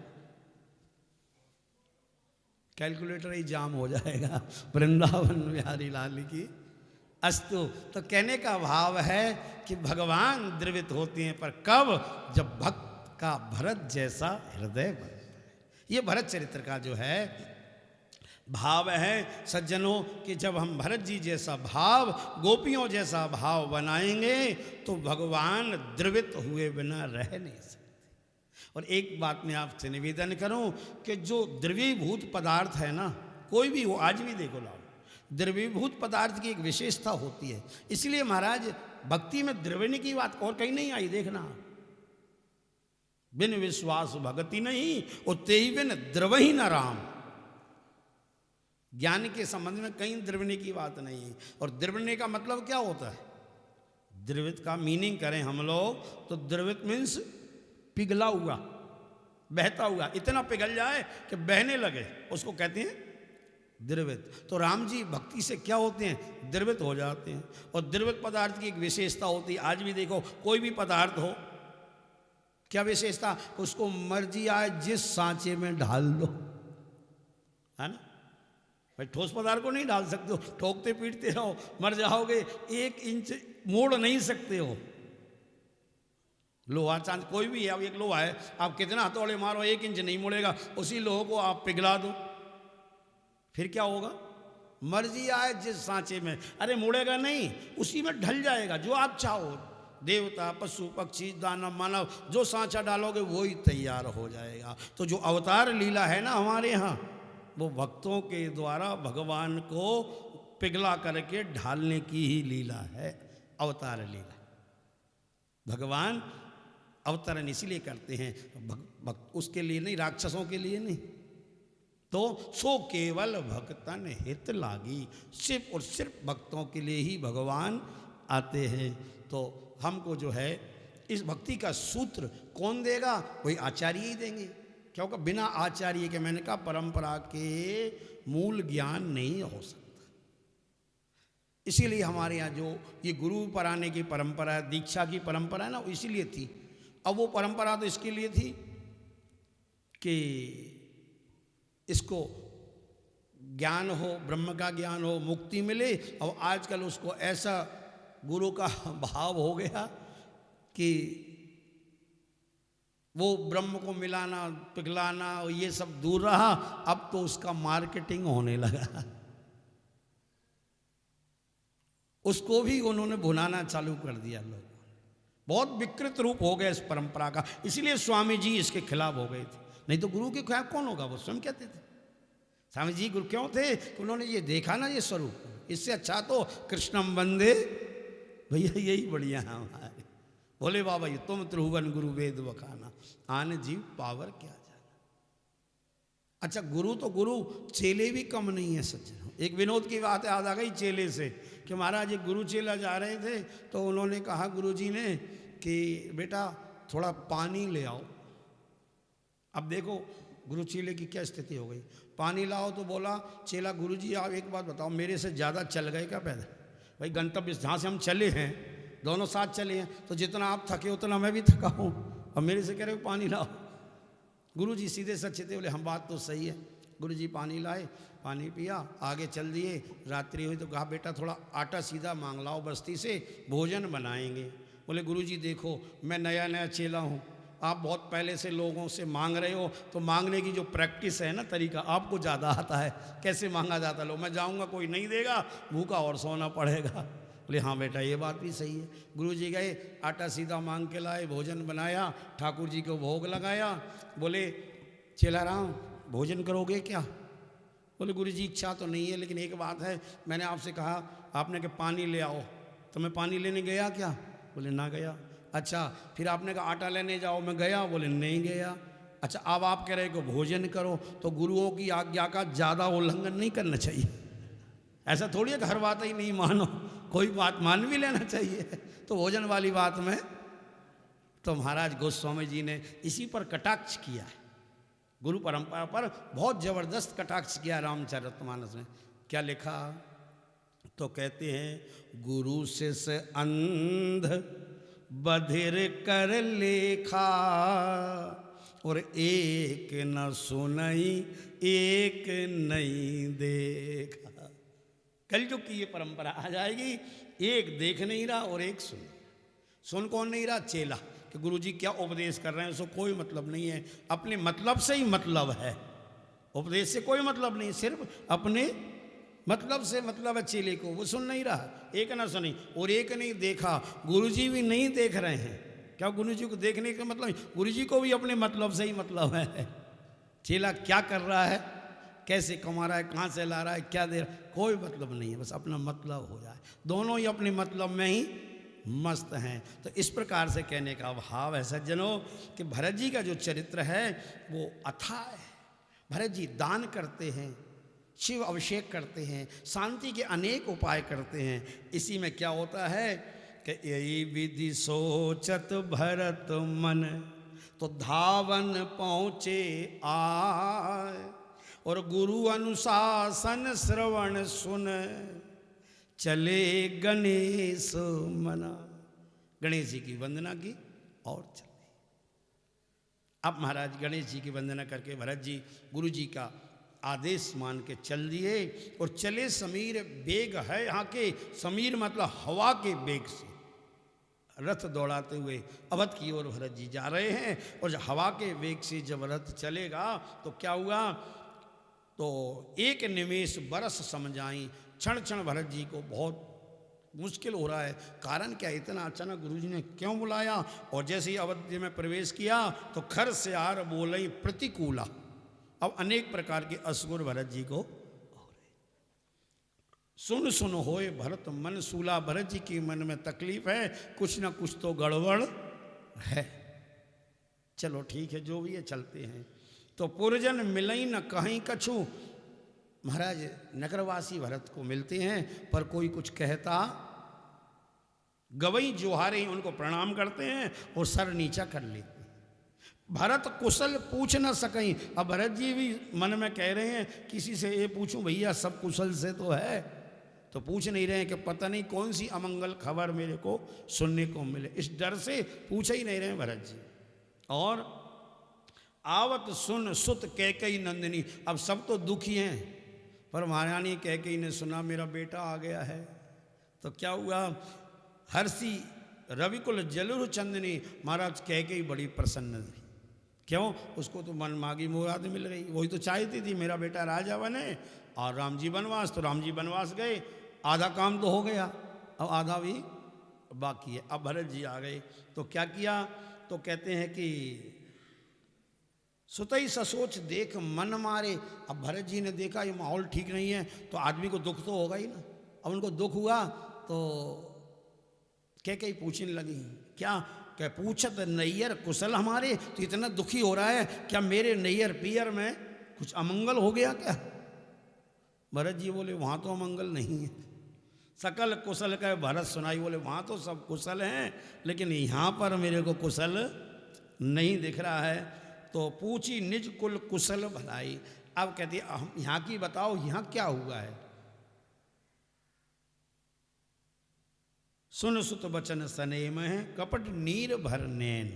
अब आंखों में आंसू तो हैं उनके, किनके, कैकेयी माता के, पर कौन से आंसू हैं, तुलसीदास जी व्यंग करते हैं कौन से हैं, कपट नीर भर। ये कपट के आंसू हैं। और सज्जनों आंसू ये बात बता देते हैं, कल कथा में वर्णन भी आया था, शायद आपको याद हो और ना हो, लेकिन कथा मैंने कहा सुनने का मतलब यही है कि कथा आपको याद रहे। कथा में अगर दो चीज़ आपने कर ली तो आपकी कथा व्यथा निश्चित मिटा देगी। और हमारी व्यथा क्यों नहीं मिटा पा रही ये कथाएं, कि हम पहले तो 2 में से दोनों ही नहीं करते हैं, और एक दो में कर भी लेते तो एक ही कर पाते हैं। क्या? एक तो कथा को याद रखना है और दूसरा समय पे उस सूत्र को काम में लेना।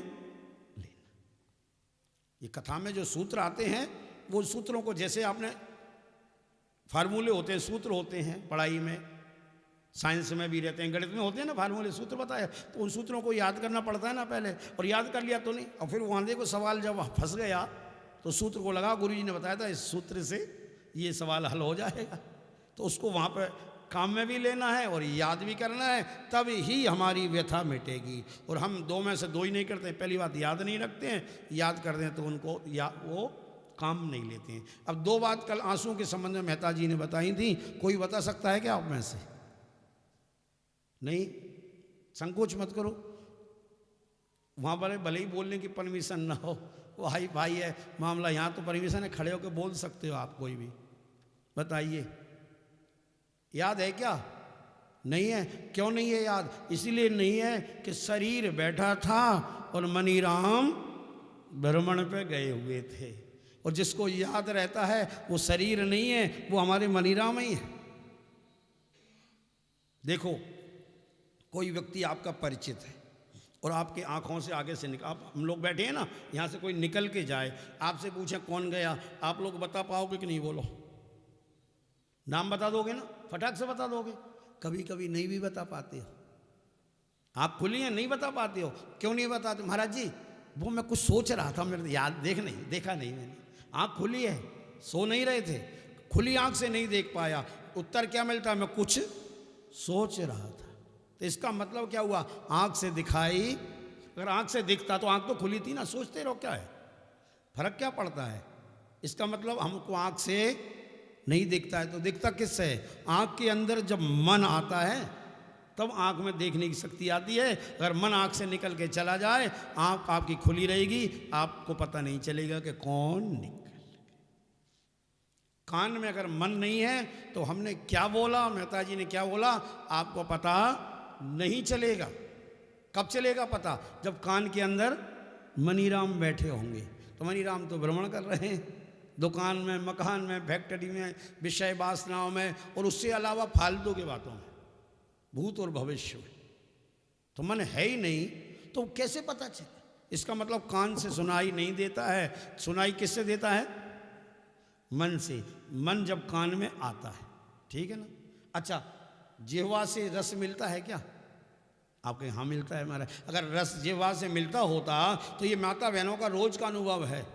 किसी दिन नमक ज़्यादा हो गया सब्जी में, बच्चे को खाना परोसा, बच्चे मम्मी क्या बनाया आज? सब्जी की, नमक की सब्जी बनाई है क्या? अरे बेटा इतना ज़्यादा पड़ गया। अब तेरे पापा आते होंगे और इतनी जल्दी बनेगी नहीं, और बहुत गुस्सा करते हैं, वो क्या करूँ? अब जल्दीबाजी इतने में आ गए, वो जल्दी थाली लगाओ, बॉस का फ़ोन आया है, मेरे को जल्दी ऑफिस जाना है। अब आप डर के हमारे कुछ हड़बड़ाहट में लगा दी, जैसी थी ना वो नमक की सब्जी परोस थी। अब वो खाए जा रहे हैं, हाँ सर वो फाइल वहीं रखी थी, मैंने पता नहीं कहाँ हो गया। अब बात उधर कर रहे हैं, भोजन करे जा रहे हैं, और भोजन करके श्रीमान जी चल दिए। शाम को आए, श्रीमती जी ने पूछा जी आज की सब्जी तो बहुत बढ़िया बनी थी, क्या परेशानी है?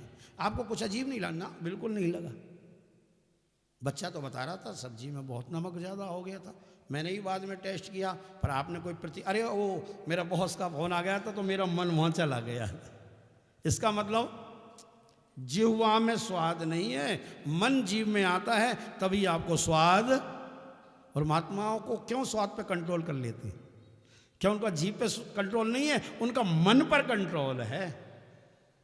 हम लोग क्यों नहीं कर पाते? ये लाओ, वो लाओ, ऐसा बनाओ, वो करो। क्यों? कि हमारा कंट्रोल जीभ से कोई लेना देना नहीं, मन पर होना चाहिए। तो कहने का भाव ये है कि हमारे जो मनीराम जी हैं उनको हम यहाँ बैठाएं। और मैंने तो जो भी सूत्र कल सुने हैं, जो याद हैं, वो ठाकुर जी चाहेंगे तो जरूर जो है, जब वैसी परिस्थिति आएगी तो वो जरूर काम करेंगे सूत्र।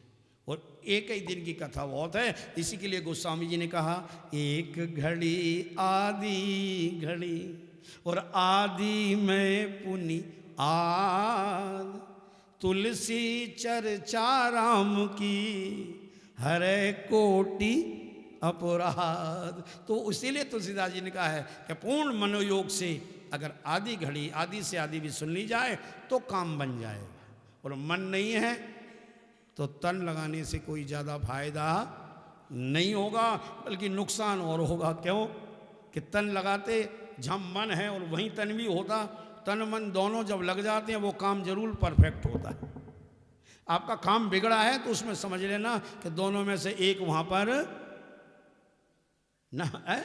सांसारिक काम करने के लिए क्या करना पड़ता है? तन मन लगाना पड़ता है। कहते तन मन से करेंगे जरूर होगा, काम बिगड़ रहा है इसका मतलब ये है। इसीलिए सज्जनों, आंसुओं की क्या हमारे यहाँ बताया गया है, नेताजी ने ही बताया था, आंसू दो तरह के होते हैं। संसार के लिए अगर रोए जाएं तो वो आंसू जो है जहर बन जाते हैं, और परमात्मा के लिए रोया जाए तो वो आंसू अमृत बन जाते हैं। इसलिए हमारी गोपियाँ भागवत में जब रो रही हैं तो सुखदेव जी ने एक ऐसी बात लिखी भागवत में जो आपको अनोखी लगेगी। आज तक उधर ध्यान ही नहीं गया होगा आपका। संपूर्ण भागवत उठाकर देखी खुद ही, किसी वक्ता के कहने की जरूरत नहीं है। 335 अध्याय हैं भागवत के अंदर, 18,000 श्लोक हैं। हर अध्याय को आप उठाकर देखिए, उसके अंत में लिखा है, मान लो भगवान ने माखन चोरी की है तो लिखा है माखन चोरी नामक अमुक अध्याय। कंस को मारा है, कंस मर्दन नामक अमुक अध्याय। मथुरा गए, मथुरा गवन नामक अमुक।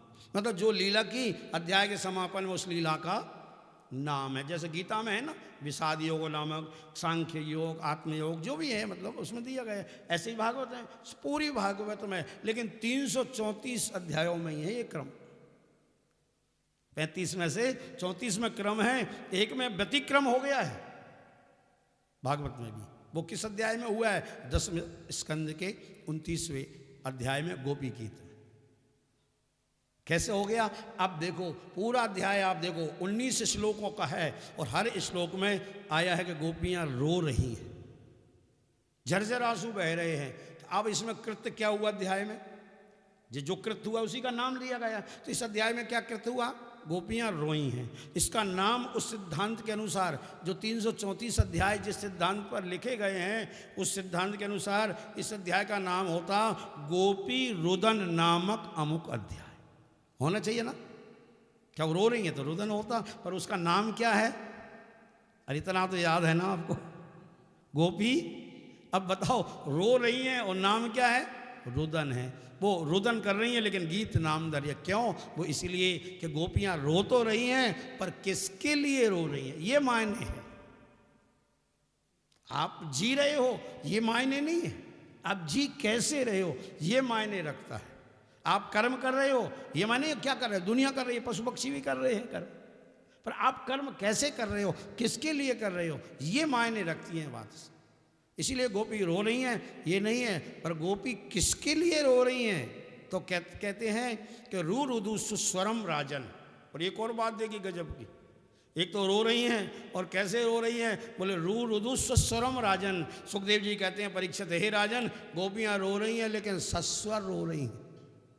भला कोई स्वर में रो सकता है क्या? स्वर में गा तो सकते हैं पर रो नहीं सकता व्यक्ति स्वर में, लेकिन गोपियाँ स्वर में रो रही हैं। क्यों? कि गोविंद के लिए रोगे तो आपका गाना भी स्वर में हो जाएगा, रोना भी गाना बन जाएगा। क्यों? रुरुदु सुस्वरम राजन, कृष्ण दर्शन लालसा। लालसा क्या है? गोविंद के दर्शन की लालसा। और यही मीरा माता कहती हैं, इसलिए मीरा माता की आंखें भी भरी रहती हैं।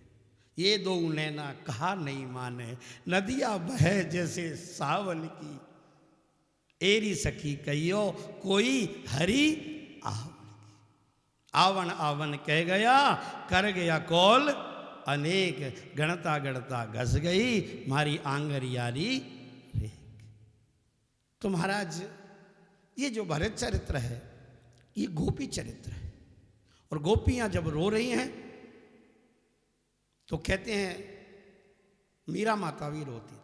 और लोग क्या कहते हैं, एक ताज्जुब की और बात है, जो रोने लगते हैं लोग कहते हैं ये तो कौन हो गया। चूंकि राजस्थान की थी ना मीरा जी, और राजस्थान में पागल को क्या बोलते हैं?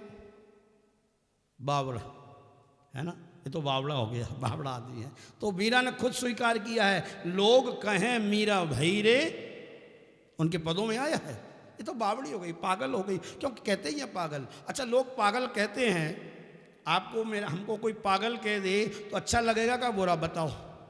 ईमानदारी से कहना, बुरा लगेगा ना, कोई बावड़ा बोले तो बुरा लगेगा। मीरा को नहीं लगता है बुरा। क्यों नहीं लगता है? मीरा कहती है कि तुम समझ रहे हो मैं पागल है, पर पागल किसके लिए हुई हूं?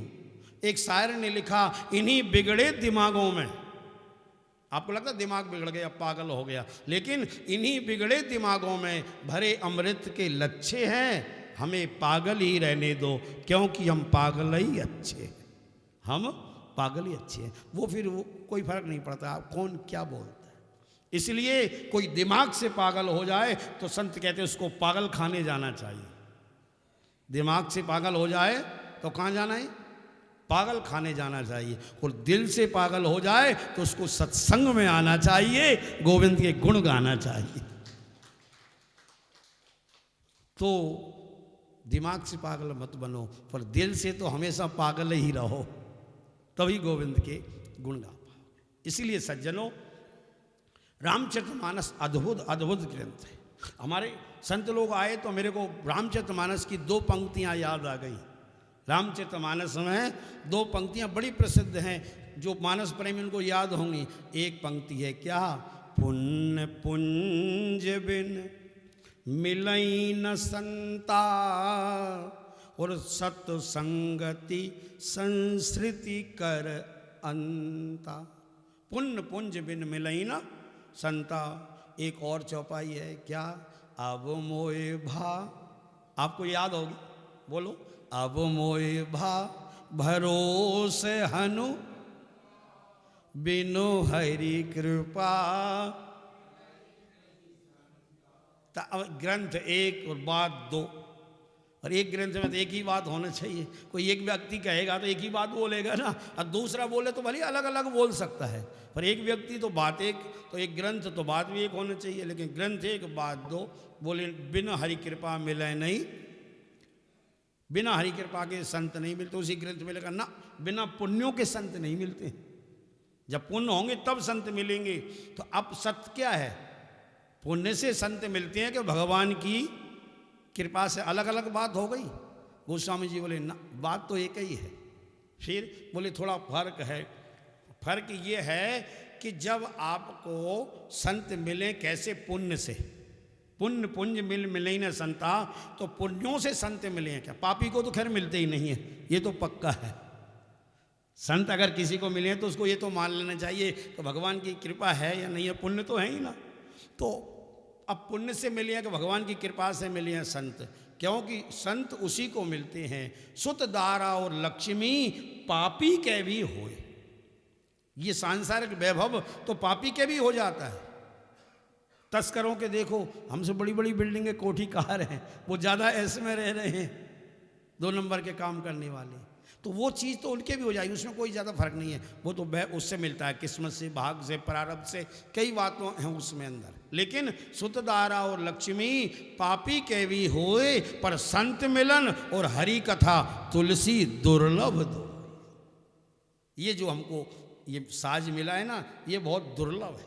दुर्लभ साज सुलभ कर पावा, ये सुलभ हुआ है ना साज, ये दुर्लभ है। कैसे है? तो अब महाराज संत पुण्य से मिले हैं या हरि कृपा से कैसे पता चले? तो तुलसीदास जी बोले कि जब आपके मन में आए कि संत मिलन को चालिए तज माया अभिमान, ज्यों ज्यों पग आगे बढ़े तो कोटिन यज्ञ। आपके मन में आए चलो गुरु जी के पास चलते हैं, संत के पास चलते हैं और सत्संग में चलते हैं, तो समझ लो आपके पुण्य है। आप अगर खुद चल के जाते हो संतों के पास तो आपके पुण्य से संत मिले हैं, और संत खुद ही चल के आपके पास आ जाएं तो फिर भगवान की कृपा से मिले हैं। वो संत पुण्य से नहीं मिले, जो खुद ही आ जाएं दर्शन देने के लिए, तो वो संत हरि कृपा से मिलते हैं। क्यों हनुमान जी विभीषण के बाद खुद ही गए थे ना, तो ये सुंदरकांड का ही प्रसंग है। इसलिए सज्जनों, यहाँ कहा कैकेयी माता कहती है कि कपट नीर भरनेन, ये आंखें बहुत कुछ कह देती हैं महाराज। आंखों का बड़ा निराला खेल है, बोलने की जरूरत ही नहीं है। किसी को बोलना हो कि चलो यहाँ से उठ जाओ, और समझदार होगा तो बोलो आंखों से ही उठ जाएगा कि नहीं, कि कहना पड़ेगा। इसीलिए 2 नैनन का अद्भुत खेल, आँख को नैना भी कहते हैं। इन दो नैनन का अद्भुत खेल, कुछ इधर भी देख, कुछ भाई एक ही बना देते अगर एक तो नहीं देखना होता तो। मुंह एक है, नाक एक है, तो आँख दो क्यों है? तो कहते हैं कि दो नैनन का अद्भुत खेल, कुछ इधर भी देख, कुछ उधर भी देख, और देखत देखत ऐसा देख कि मिट जाए दुविधा और रह जाए एक।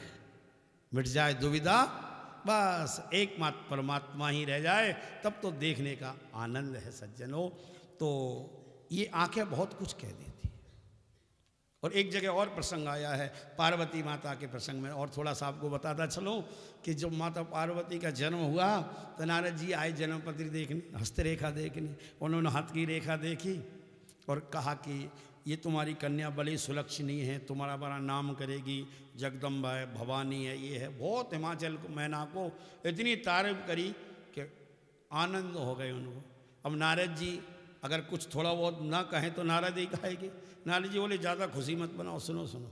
बोले सुनो उनो जो अवगुण दो ही चारी, ये गुण ही गुण थोड़ी है, कुछ अवगुण भी हैं। बोले क्या अवगुण है? तो बोले अस स्वामी यह कहीं मिलई, इसको जो स्वामी पति होगा ना वो थोड़ा सा बावड़ा होगा, अमंगल वेश होगी। और दो चार बात जो नारद जी ने बताई, सो माता मैना, उनकी सखियाँ हिमाचल सब रोने लगे। सकल सखी गिरजा गिरी मैना, देखना आप मानस का जो है चौपाई देखना तो तुलसीदास जी की, सब सखियाँ, सकल सखी गिरजा मन खुद पार्वती, गिरी हिमाचल भी रो रहे हैं, मैना भी रो रही हैं, सखियाँ रो रही हैं और पार्वती भी रो रही हैं। सकल सखी गिरजा गिर नैना, सुन मुनि बचन भरे जल नैना, आंखों में आंसू आ रहे हैं। तो नारद जी ने कहा आंसू भले आ रहे हैं लेकिन दशा एक, तुलसीदास जी कह रहे हैं दशा तो सबकी एक है। कौन सी? रो रहे हैं, एक ही दशा है ना। लेकिन समझव बिलगाना, एक दशा भी अगर आप समझेंगे तो वो एक नहीं है, अलग अलग है। कैसे अलग है? बोले ऐसा है कि सखियाँ हिमाचल और माता मैना ये तो दुख से रो रहे हैं और माता पार्वती खुशी से रो रही हैं। ये मत समझना आप कि दुख में ही आंसू आते हैं, खुशी में उससे ज़्यादा आते हैं, खुशी में भी आंसू आते हैं। तो महाराज उन दोनों की पहचान क्या है वो तो आप प्रैक्टिकल करके देख लेना। जब आप बहुत दुखी हो और किसी कारण से रोना आए तो अपने आंसुओं को ऐसे हथेली पर ले लेना। कैसे होंगे? गर्म होंगे, आप अनुभव कर लेना। और खुशी के प्रसन्नता के हों अगर तो वो आंसू शीतल हो। अब बताओ आंखों में भी कितना विज्ञान है, हमारे शरीर के अंदर परमात्मा ने भरा है। इसमें कोई कहने थोड़ी जाता उनसे कि इनको ठंडा कर दो, कि कोई अंदर फ्रिज रखा हो उसमें है क्या हीटर लगा हो। ये सब प्रकृति का खेल है सच। और प्रकृति तो ऐसी अद्भुत है कि बहुत कुछ कहती है पर हम जान नहीं पाते हैं। एक बात और प्रकृति की आपको बताऊं, किसी पहाड़ पर या जीने पर, यहीं जीना है चढ़ के देख लेना, प्रकृति बहुत कुछ कहती है, हम समझते नहीं है। अब पहाड़ पर चढ़ेंगे, एक बात बताओ, झुककर चढ़ोगे कि अकड़ के? बोलो कैसे चढ़ेंगे? झुक के ही चढ़ेंगे।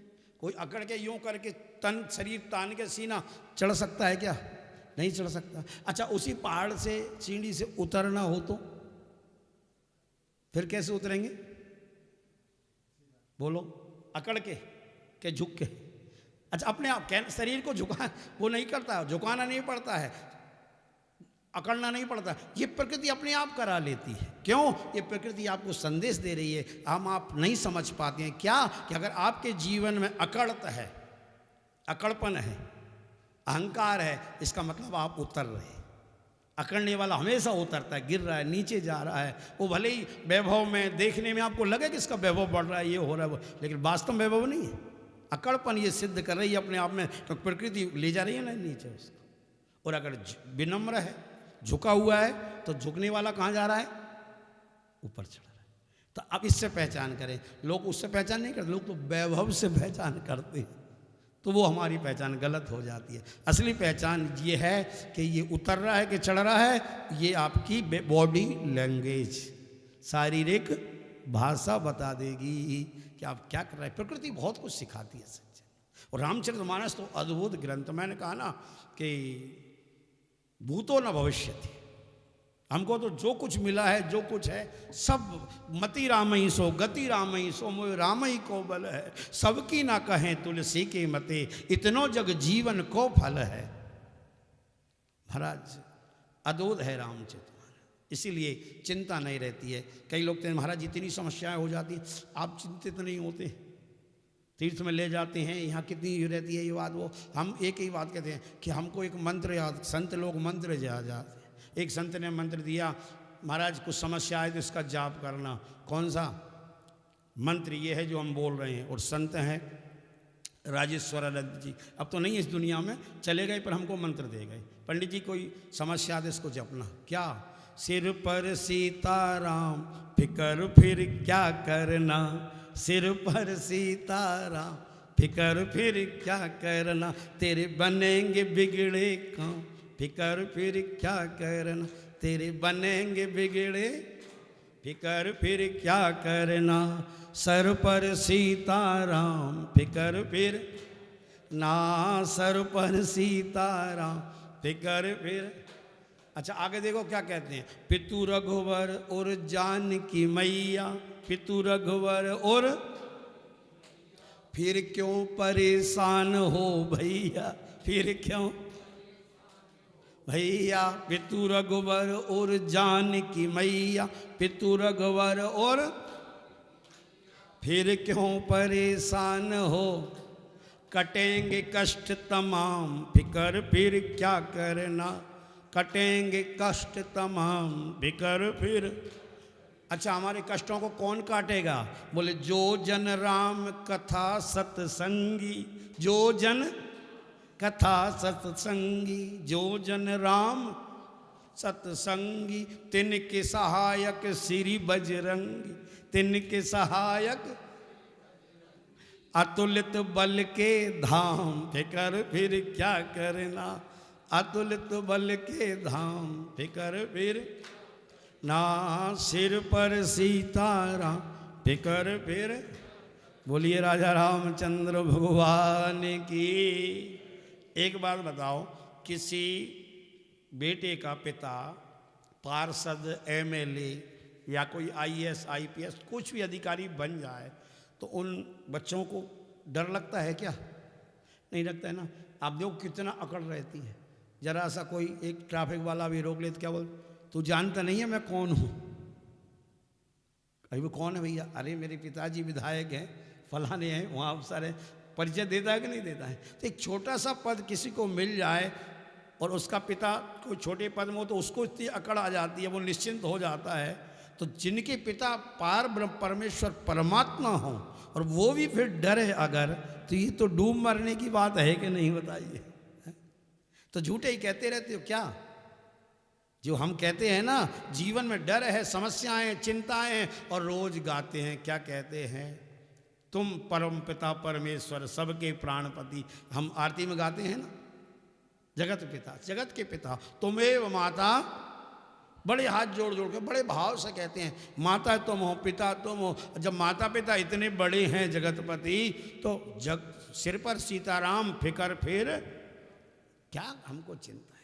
इसलिए सज्जनों, माता कैकेयी रो जरूर रही हैं, आंख में आंसू जरूर है, पर आंसू कैसे हैं? तो कहते हैं सुन सुत बचन स्नेह में, कपट नीर भरने, और भरत श्रवण समशूल समय, पापिनी बोली बहन। गोस्वामी जी कहते हैं अब कैकेयी जो बैन मन वचन बोल रही हैं वो भरत जी के लिए, कानों के लिए कैसे हैं? भरत श्रवण, श्रवण माने कान, भरत श्रवण सुन शूल सम, उन कानों में कांटों के जैसे चुभने वाले वचन माता कैकेयी बोली। और अब माता कैकेयी क्या बोली और आगे क्या क्या हुआ ये तो कल सुनेंगे। शायद समय हो गया कि नहीं हुआ? हो गया ना।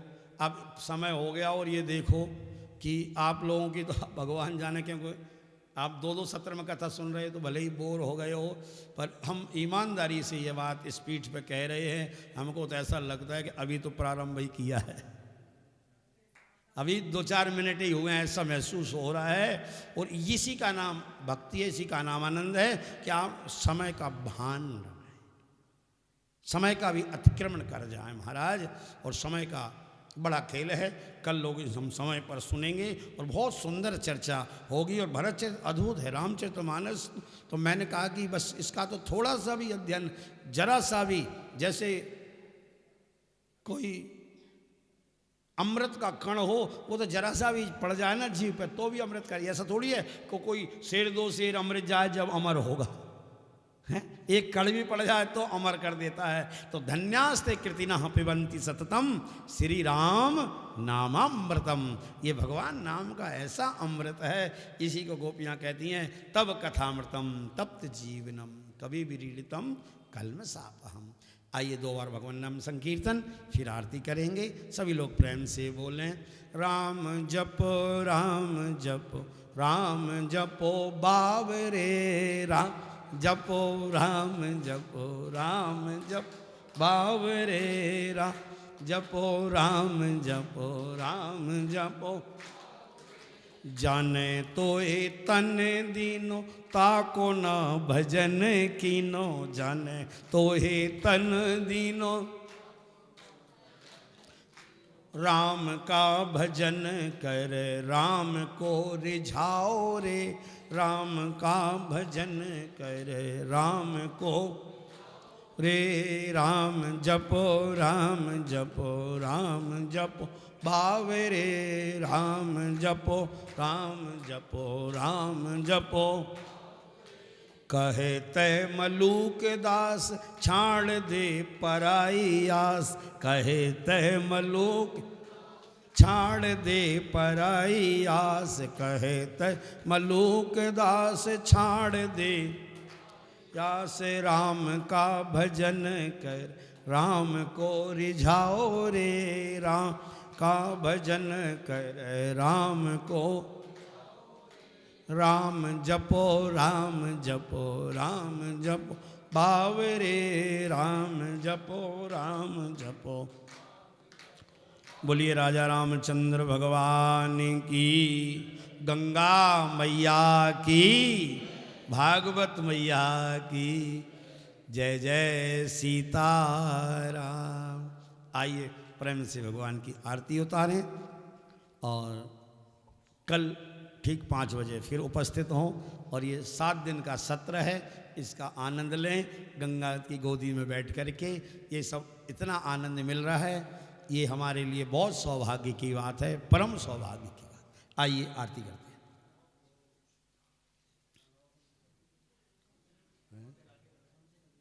चल जाए लेकिन वो है ही नहीं, माइक वाला ही है क्या लीड? हाँ तो लगा लो।